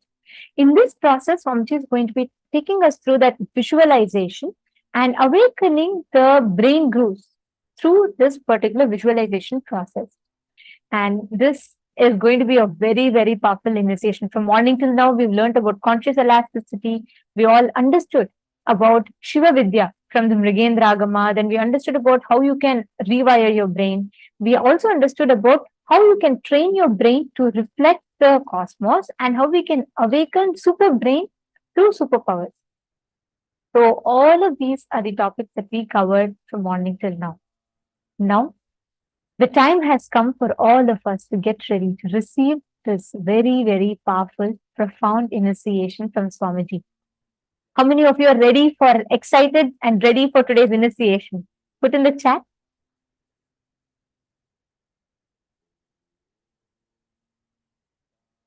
Ma Leah Khori, you're asking how do you access these satsangs of Swamiji's, this Q&As? I know it is absolute delight and it's really such a joy to sit and listen to Swamiji's satsangs. All of these are available on SPH YouTube channel, Kailasa's SPH Nithyananda, our official YouTube channel.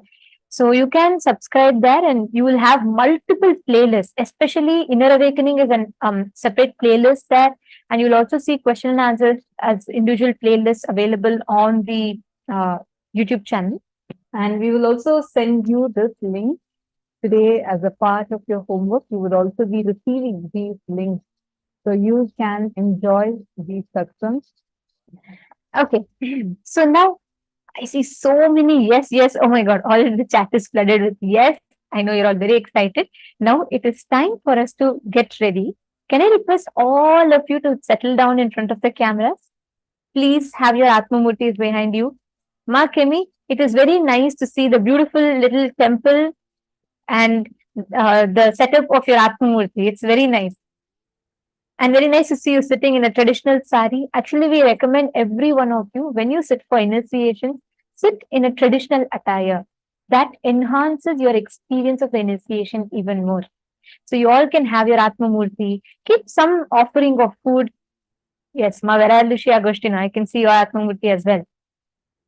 Yes, all of you set up, have a proper setup, keep your Atma Murtis and make sure you're visible in the camera and make sure that there's enough lighting. Check that you do not have virtual backgrounds and please get ready for the darshan. Today we are going to be receiving the darshan of Mahasadashiva Murti and we will now be chanting the Dhyana Shloka of Mahasadashiva Murti.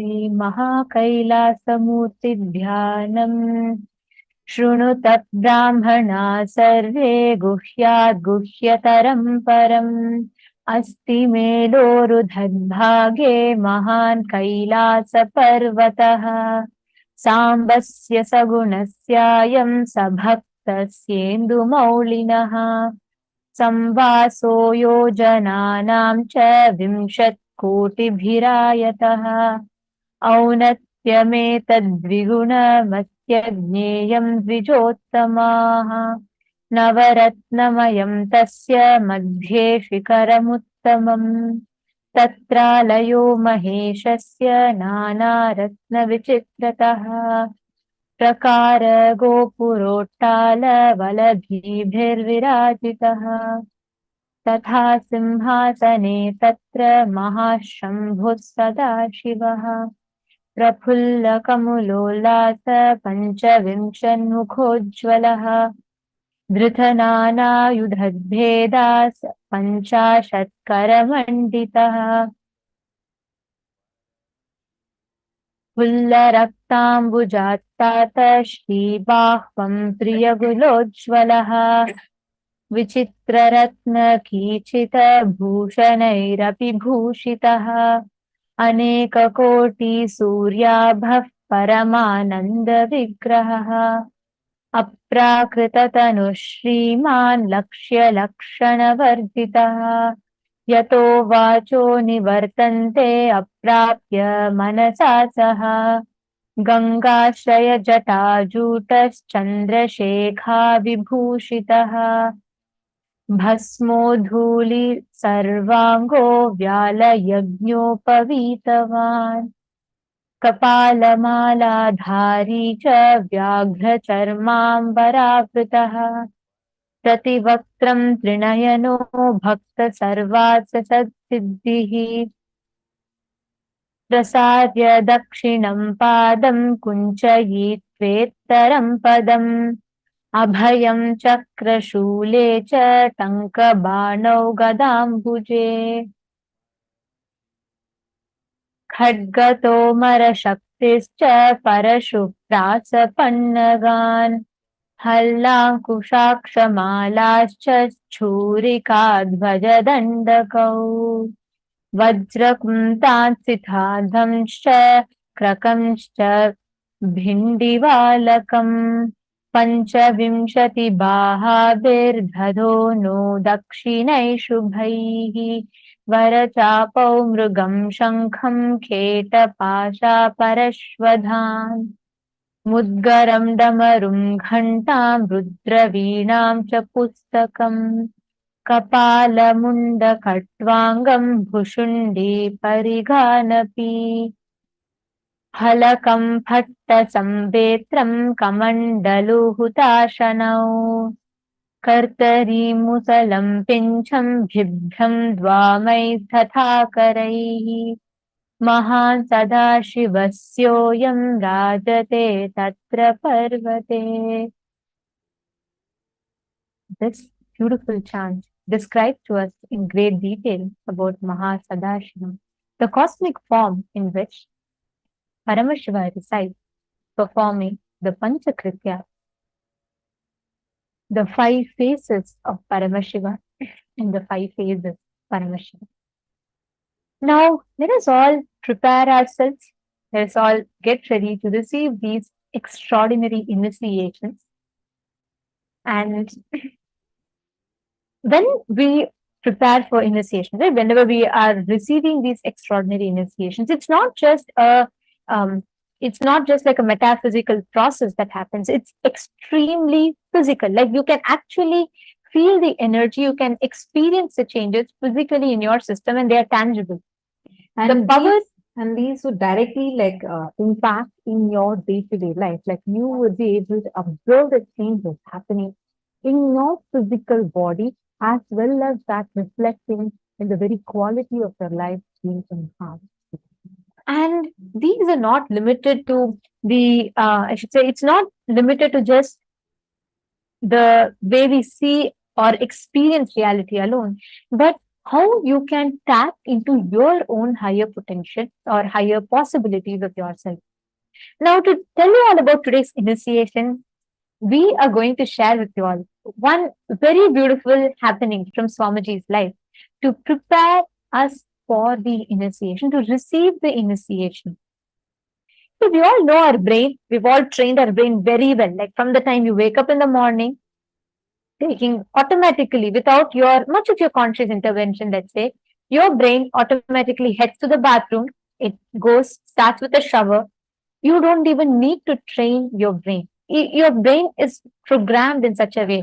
From your young age, you wake up, you go for shower, you brush your teeth, then you have your food, then you get ready. It's so automatic. Like it barely requires your function. Many times, even you, let's say, even you driving to the office, it's not a function. It's not a process that requires much of your conscious intervention. It just happens almost as an automatic process. All your emotions, the words, when people utter a certain word, you don't consciously say, oh, wait, let me figure out what emotion should I react to. It's an automatic process again. The moment someone tells a word, it triggers you. It causes joy, it causes pain, it causes anger, it causes desperation, it causes different emotions in our inner space. And that again is almost automatic, which does not require much of your conscious intervention. When we experience these awakenings, when we experience our brain normally with the day-to-day activities that we do, we experience our brain mostly from the mechanical parts, which are regularly active, which does not require much of your creativity, which does not require much of your energy. Actually, you all should know, we all human beings, it's scientific studies which is established clearly, we human beings use our brain to the minimum. We do not use the complete capabilities of our brain. And science classifies our brain into two parts. One is the mechanical parts of our brain, and another one is the non-mechanical parts of our brain, the parts of your brain that we do not access or utilize much.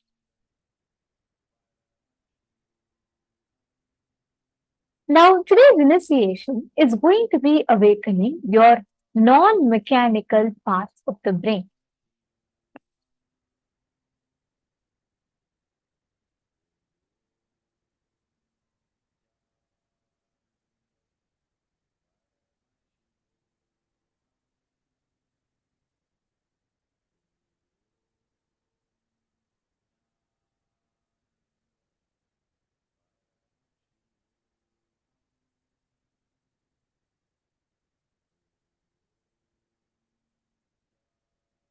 Now we are going to be understanding a bit about how our brain works.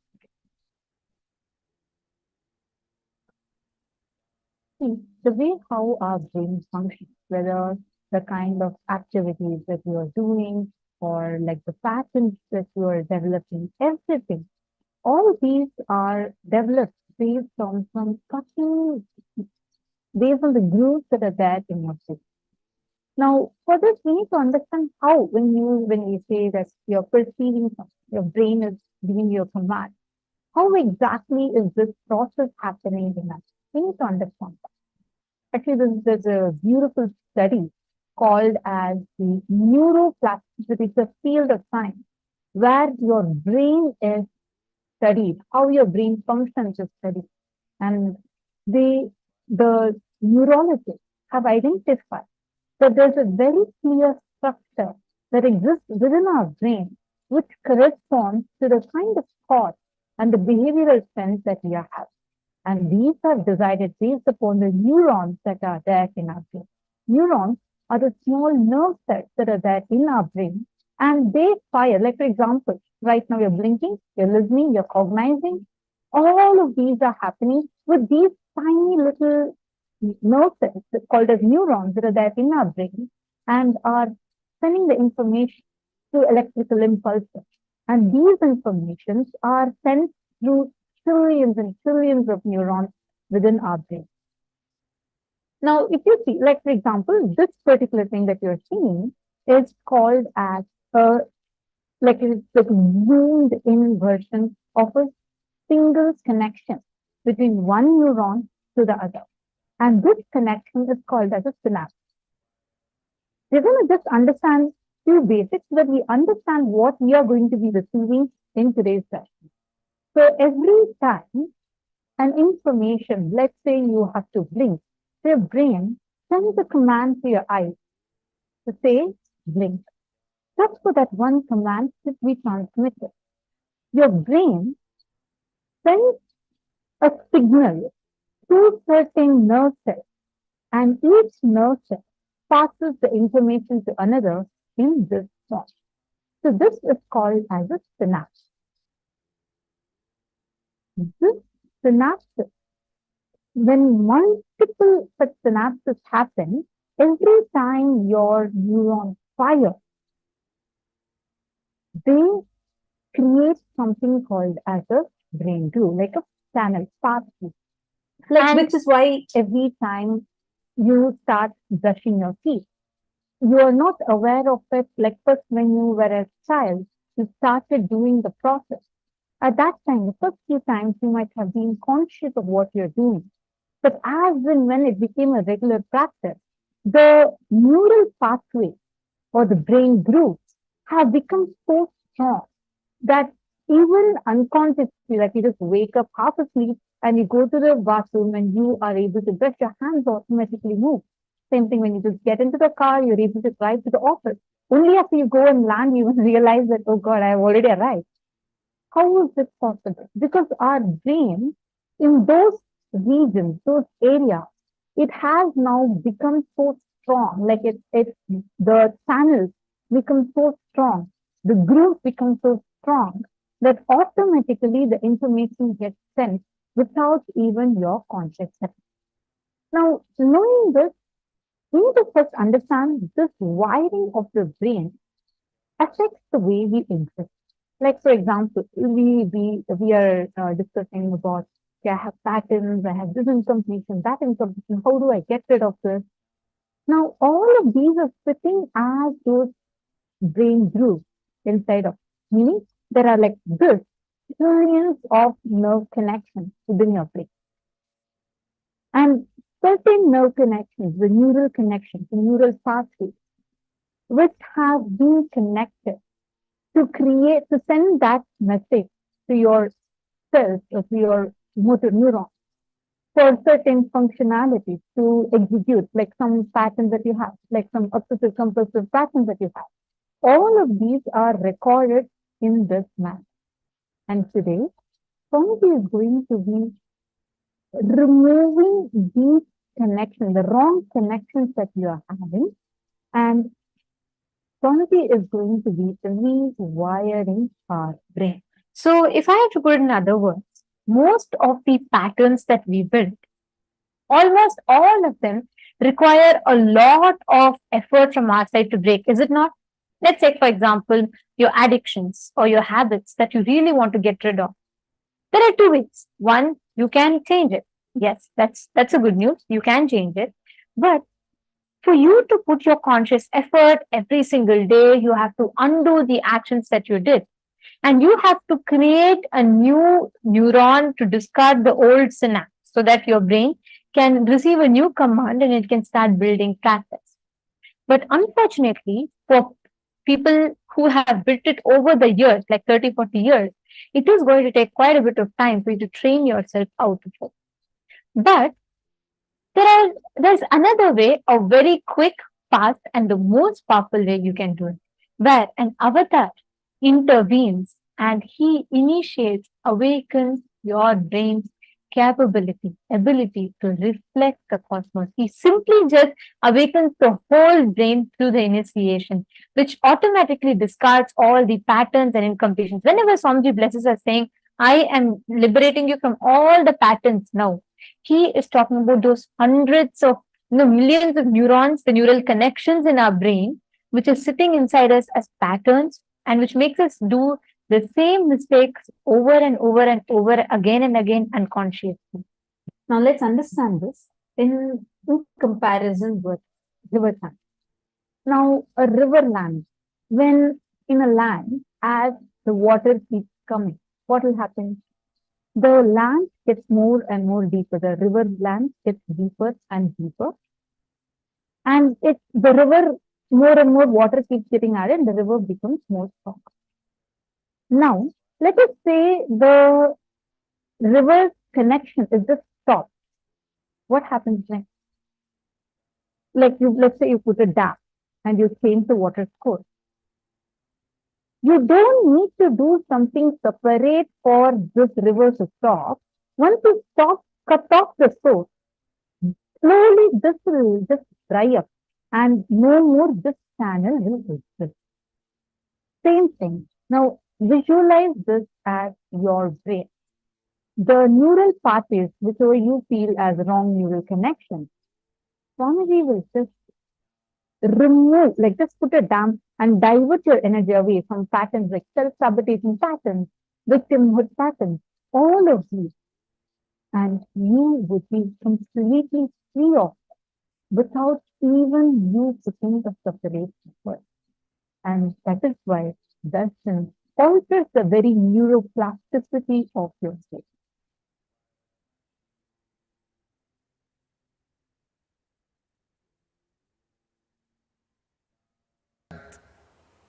So, as neurophysiologists say, each time you react in certain way, you strengthen the power of the pathway. So each time when the river runs in that same rivulet, the rivulet becomes more deeper. So the river running in that same direction becomes more stronger, more permanent. Same way, in your brain also you have so many rivers: Ganga, Kaveri, Yamuna, Saraswati, Godavari, Narmada, Sindhu, so many rivers. Some are wild rivers, forest rivers. The rivers which really creates calamity by the forest flood or sudden floods, you need to make a dam and divert it in different direction. Making dam and diverting it different direction is what I call sadhana. Sadhana means making dam and diverting it to different direction. But unfortunately, we have another one biggest rivulet: engraved memory, engram, samskara, laziness, eternal laziness.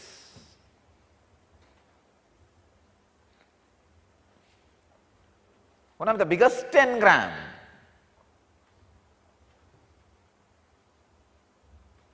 Biggest enemy for awakening non-mechanical parts of your brain, or sadhana, or for enlightenment, or for achievement, is laziness. See, once the laziness enters into your system, nothing can be done.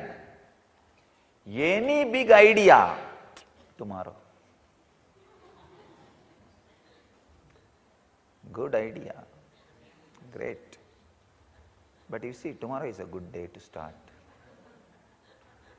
Always our elders say you should find out a right day, right time. See, today if I start, tomorrow I am not going to be there, I am busy. Dvandva vigna, dvitiya vigna should not be there. In our tradition, there is a tradition, the second day nothing should be broken. Dvandva vigna. Oh.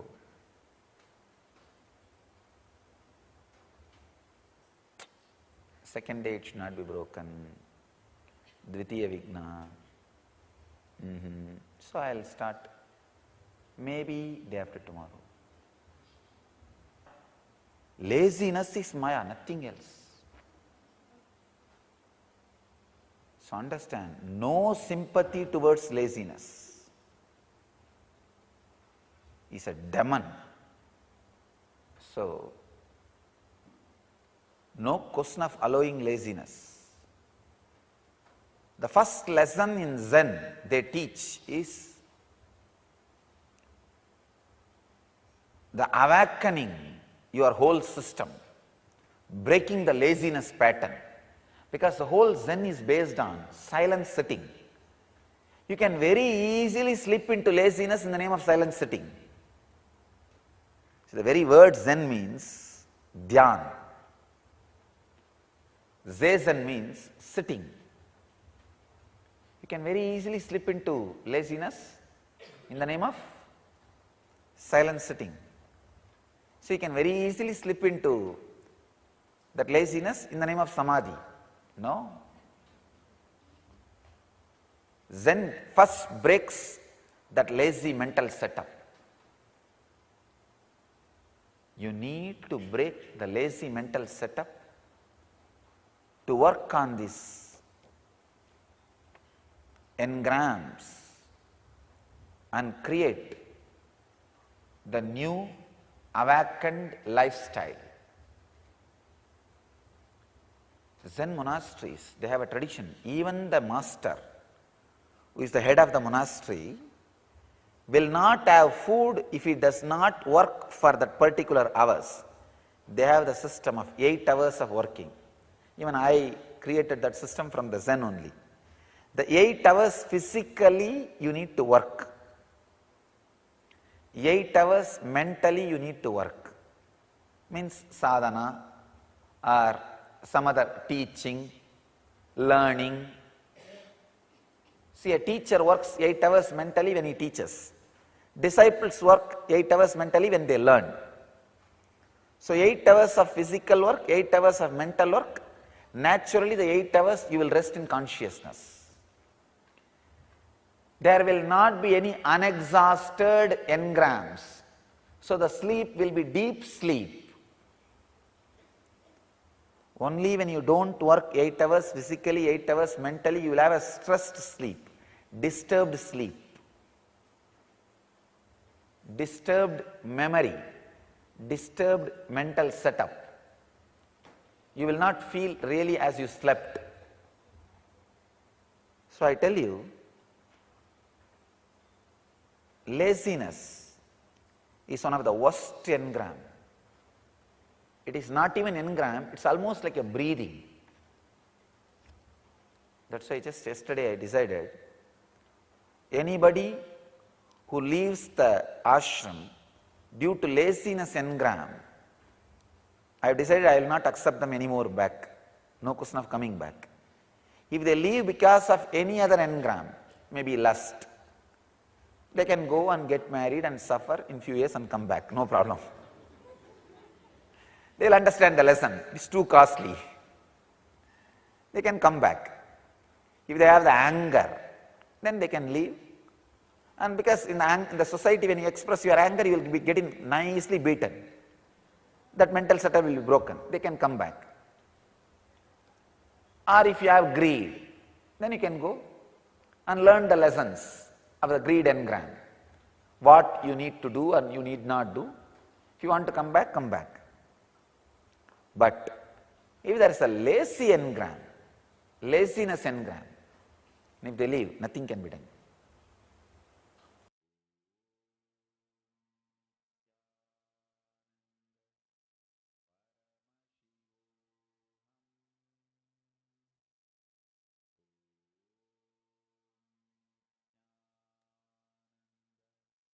What happens in our brain? All these engrams, these patterns like laziness that we have created as literally like a physical groove in our brain.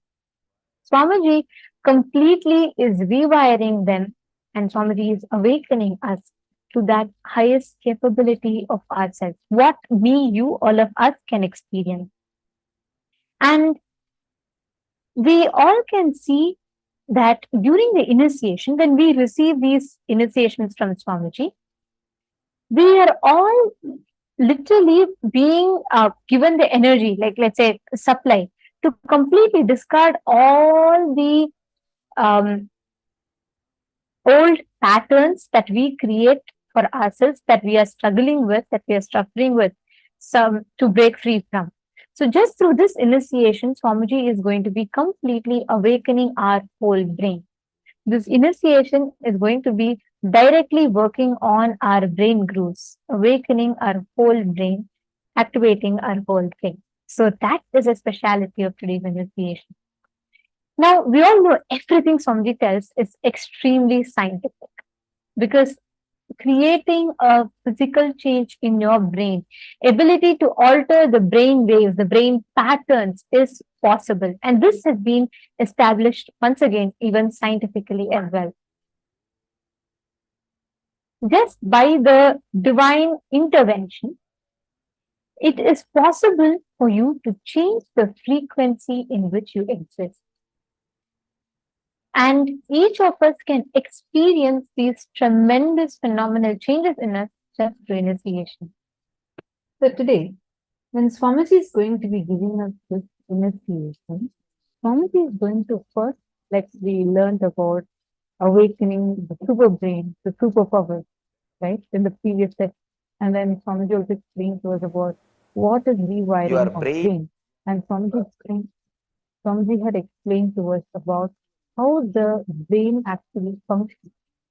Now, today in this initiation, the very neuroplasticity, meaning how our brain grooves are structured, that is going to be key.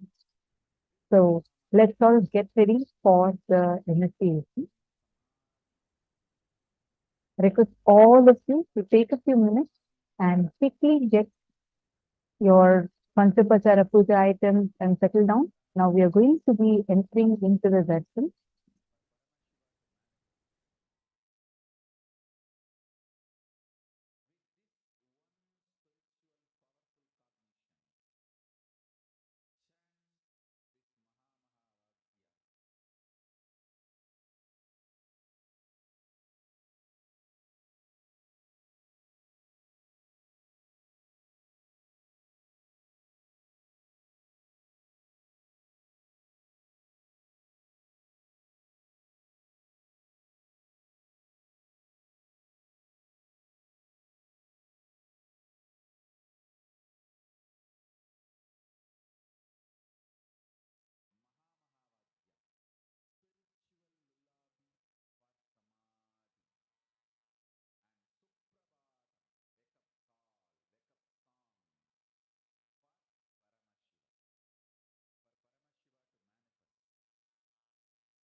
Now, during the initiation, Swamiji is literally awakening our brain.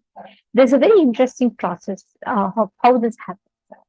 When you are looking at Swamiji, your brain, the neurons that gets fired in your brain, are firing in the exact same pattern, in the exact same neural activity as it happens in Swamiji's brain. Science calls this process as mirroring of neurons.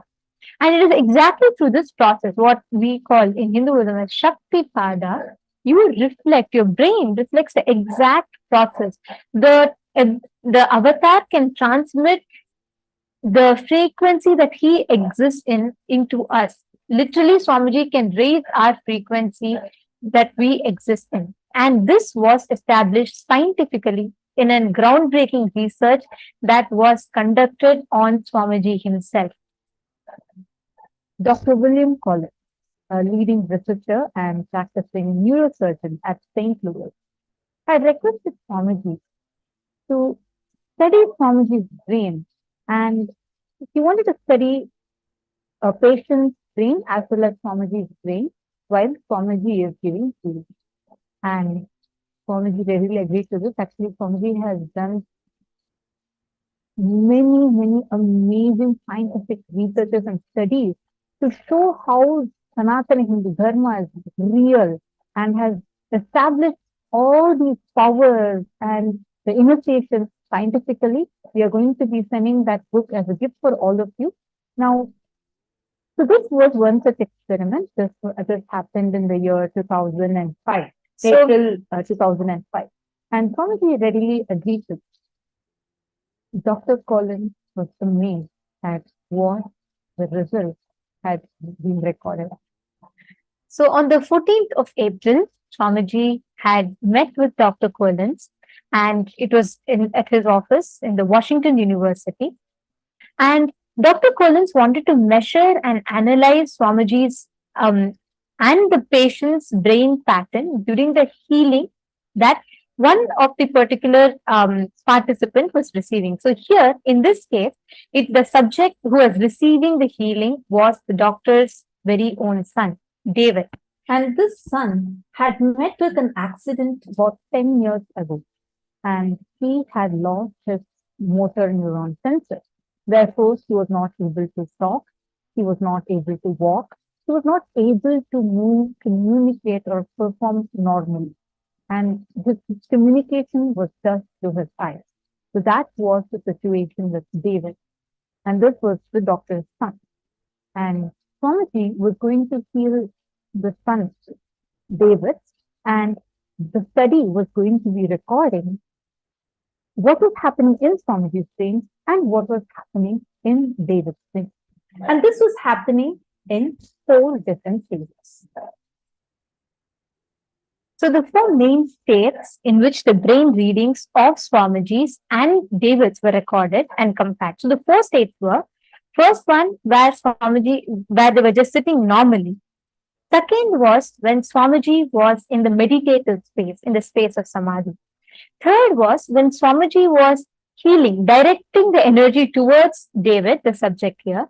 And the fourth was Swamiji radiating, just purely radiating the space of healing without specifically directing it towards David. And the key observations were something groundbreaking, what scientists had not even expected. And these results created new pages in the history of science. So first, it started with studying Swamiji's brain when Swamiji was entering into Samadhi. And this was something really, really amazing. Because Swamiji's brain was unusually quiet, especially the right side of the brain. It was completely quiet. And to explain this more clearly, normally for all of us, even when you are asleep, your brain is continuously active. But Swamiji's brain was completely silent. And the brain metabolism was 1/20th of normal people. This was way lesser than what Dr. Collins has ever seen even in his entire profession. Even much lower than that of calm people. So this implies that there was an enormous conservation of energy that was happening, like oxygen and other vital chemicals that would be used by the brain was getting conserved. They were not being used because Swamiji's brain was completely silent. This means zero thought. Actually, the brain activity and the metabolism were so low, at such low levels, that Dr. Collins had changed the electrodes to more sensitive ones and even adjusted them a number of times to make sure that he was getting the readings. And despite the adjustments, the readings still showed that it was at unusually low levels, which means Swamiji's brain, even when Swamiji was just entering into the space of Samadhi, which is the normal state that Swamiji is in, Swamiji's brain already showed phenomenal results. The strength of alpha waves, which actually all of us typically, we have high alpha waves and even higher. The people who are normally stressed, they deal with, job tensions and all of that, they have high frequency alpha wave. And this was lower even than normal in Swamiji's brain, which means there was absolutely no trace of stress or anything whatsoever in Swamiji's brain. And actually, like as she was mentioning earlier, like Dr. Collins couldn't understand it because he has never seen like that ever in his career before. He was a leading neurologist, and he saw that even the most sensitive electrodes still recorded such low numbers, and the frequencies were something never seen before, never recorded before. And Dr. Collins remarked, interestingly, that he said that there's no such thing normal state, there's no such thing as normal state for Swamiji. And Swamiji replied that that was right, because even during the normal state, Swamiji is actually in Samadhi. Science could not comprehend what this was, because normally human beings are stressed, we have high frequency alpha waves because we all have to deal with so many things, and here Swamiji was. And especially at that time, Swamiji was giving satsang, darshans, traveling continuously. Swamiji was in his tours, going to the US. And at that time, he was amazed to see that there was absolutely no stress. The energy levels were used in such conservative manner in Swamiji's brain. And while Swamiji was meditating, then the next readings were taken when Swamiji entered into the state of Samadhi, when Swamiji was meditating. So at this time, the higher frequency brain waves in Swamiji increased. And this was found typically in people who meditated for 20 plus years. So if someone has spent their whole life, 20 plus years only meditating, only they will be able to tap into that higher frequency brainwaves. And Swamiji had this. The moment Swamiji entered into meditation, Swamiji's brain just glided to the state of one of the highest frequency brain waves. And the lower frequency waves decreased even more, decreased in strength. And this was a reverse of what is normally observed in average persons, where the lower frequency waves became more prominent during meditation for people. Like if me, you, all of us sit normally for, let's say, meditating, we have the lower frequency which typically increases. For Swamiji, it was completely the other way around. For Swamiji, the higher frequency brain waves increases. And Swamiji gave a science behind this. When the doctors exclaimed, they said it's completely, they couldn't believe what they were seeing. Swamiji gave a very profound science for this. Swamiji said that when an average person, typically when we try to meditate, what do? We try to concentrate. So Swamiji said when average persons meditate, they concentrate. But when Swamiji does, he just enters into awareness. He just relaxes into that space of awareness. And that is the reason for such a huge difference, which clearly scientists could observe high frequency brain waves in Swamiji. So this was taken during the second state. Now, the next is the third state in which the scientific readings were done. The third state is when Swamiji was healing. So at this point in time, Swamiji was directly healing David, Dr. Collins' son. And Swamiji had placed his hand on David and Swamiji was healing.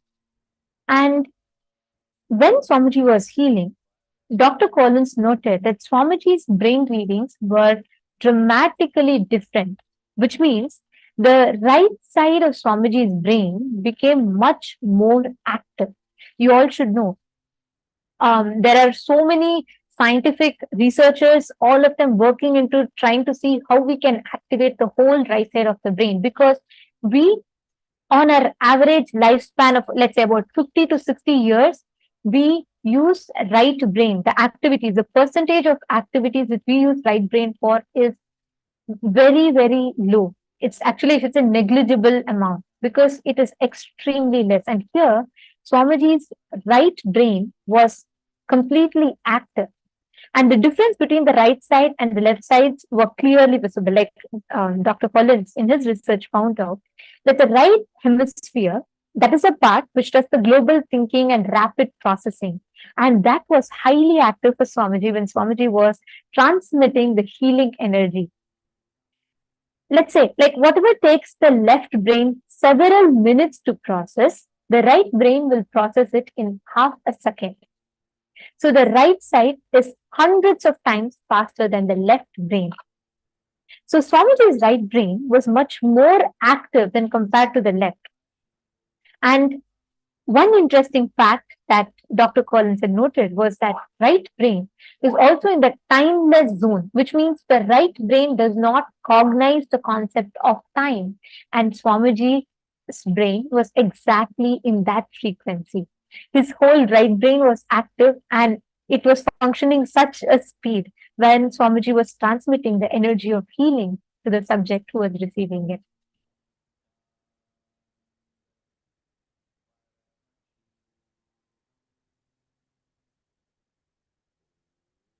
And not just that, when they compared this, like they saw the strength of the waves was so much that if someone had done that much of an activity, like Dr. Collins said, that if I had done this, I would be fatigued and I would be sleeping by the time this was over because it would have exhausted all my energy. But when they observed this in Swamiji's brain, like when Swamiji was giving the healing, of course, after giving the healing, Swamiji was only more rested and continuing to be blissful and active. And at the same time, the study was also done on David's brain. The observation was done on David's brain, where again, they noticed something really phenomenal. That in high frequency were observed that normally people cannot produce. Understand? And that too, this situation was such that David's brain, when it is being observed, David was disabled and he was not able to do even the normal activities that we all could do. But he, in his brain, he was producing some really high frequencies. The high frequencies are generally produced when we integrate information, or Dr. Collins said, when some epiphany happens. And that's also it, our brain can retain that high frequency only for a second or much lesser than a second. But in David's brain, it was recorded for the entire time when Swamiji was giving healing. So it was consistent. The brain wave was the high frequency wave, was continuously present in his brain. And the best part is when each of us receive initiation, this is the exact space, this is the exact frequency that our brain transcends to. When Swamiji is saying, understand, when Swamiji is saying, I am literally, like many times Swamiji initiates, right? Swamiji is saying, I am infusing this energy into you now. Or Swamiji says, he's raising our frequency now. Each time, it is a physically our brain literally awakens. It experiences this high frequency process happening inside of us when we receive that energy. So what we are seeing here as, what is happening in the subject's brain here, in David's brain, that is the exact similar process that happens to us. And like we quoted Dr. Collins saying, these happen only for a very short period of time, typically for normal human beings. And that also when an epiphany happens. But here, for all of us, we experience it for such a prolonged period of time. And in David's brain, not only were these waves being produced, but they were maintained during the entire healing session. Actually, Dr. Collins commented saying, the world is not going to believe this. This is extremely unusual. It seems as if his brain was changing and hundreds and thousands of neurons in the brain was being rewired. This is the exact word. I'm just putting from what Dr. Collins has written and published. You'll actually, this research is also available on nithyanandapedia.org, and our support desk team will also share this link with all of you, so all of you can go and refer to this research. And he saw that the highest frequency waves were being sustained in David's brain. And this also meant that a very high metabolism of the brain was happening. Dr. Collins described it as equivalent to running at your fastest speed for 20 minutes straight. Understand? Running at your fastest speed for 20 minutes straight, what metabolism will be happening in your brain? That was happening in David's brain for a person who hadn't moved for last 10 years. His brain was exactly mimicking that neural activity. And did you know what happened after that? Dr. Collins thought, he was amazed by this change. So he thought that David could not walk for 10 years, but his brain literally did an activity that was equivalent to running at the fastest speed for 20 minutes. Seeing this, Dr. Collins thought that David would be exhausted by now. By the time the healing is over, they thought David would have he would have lost all the energy.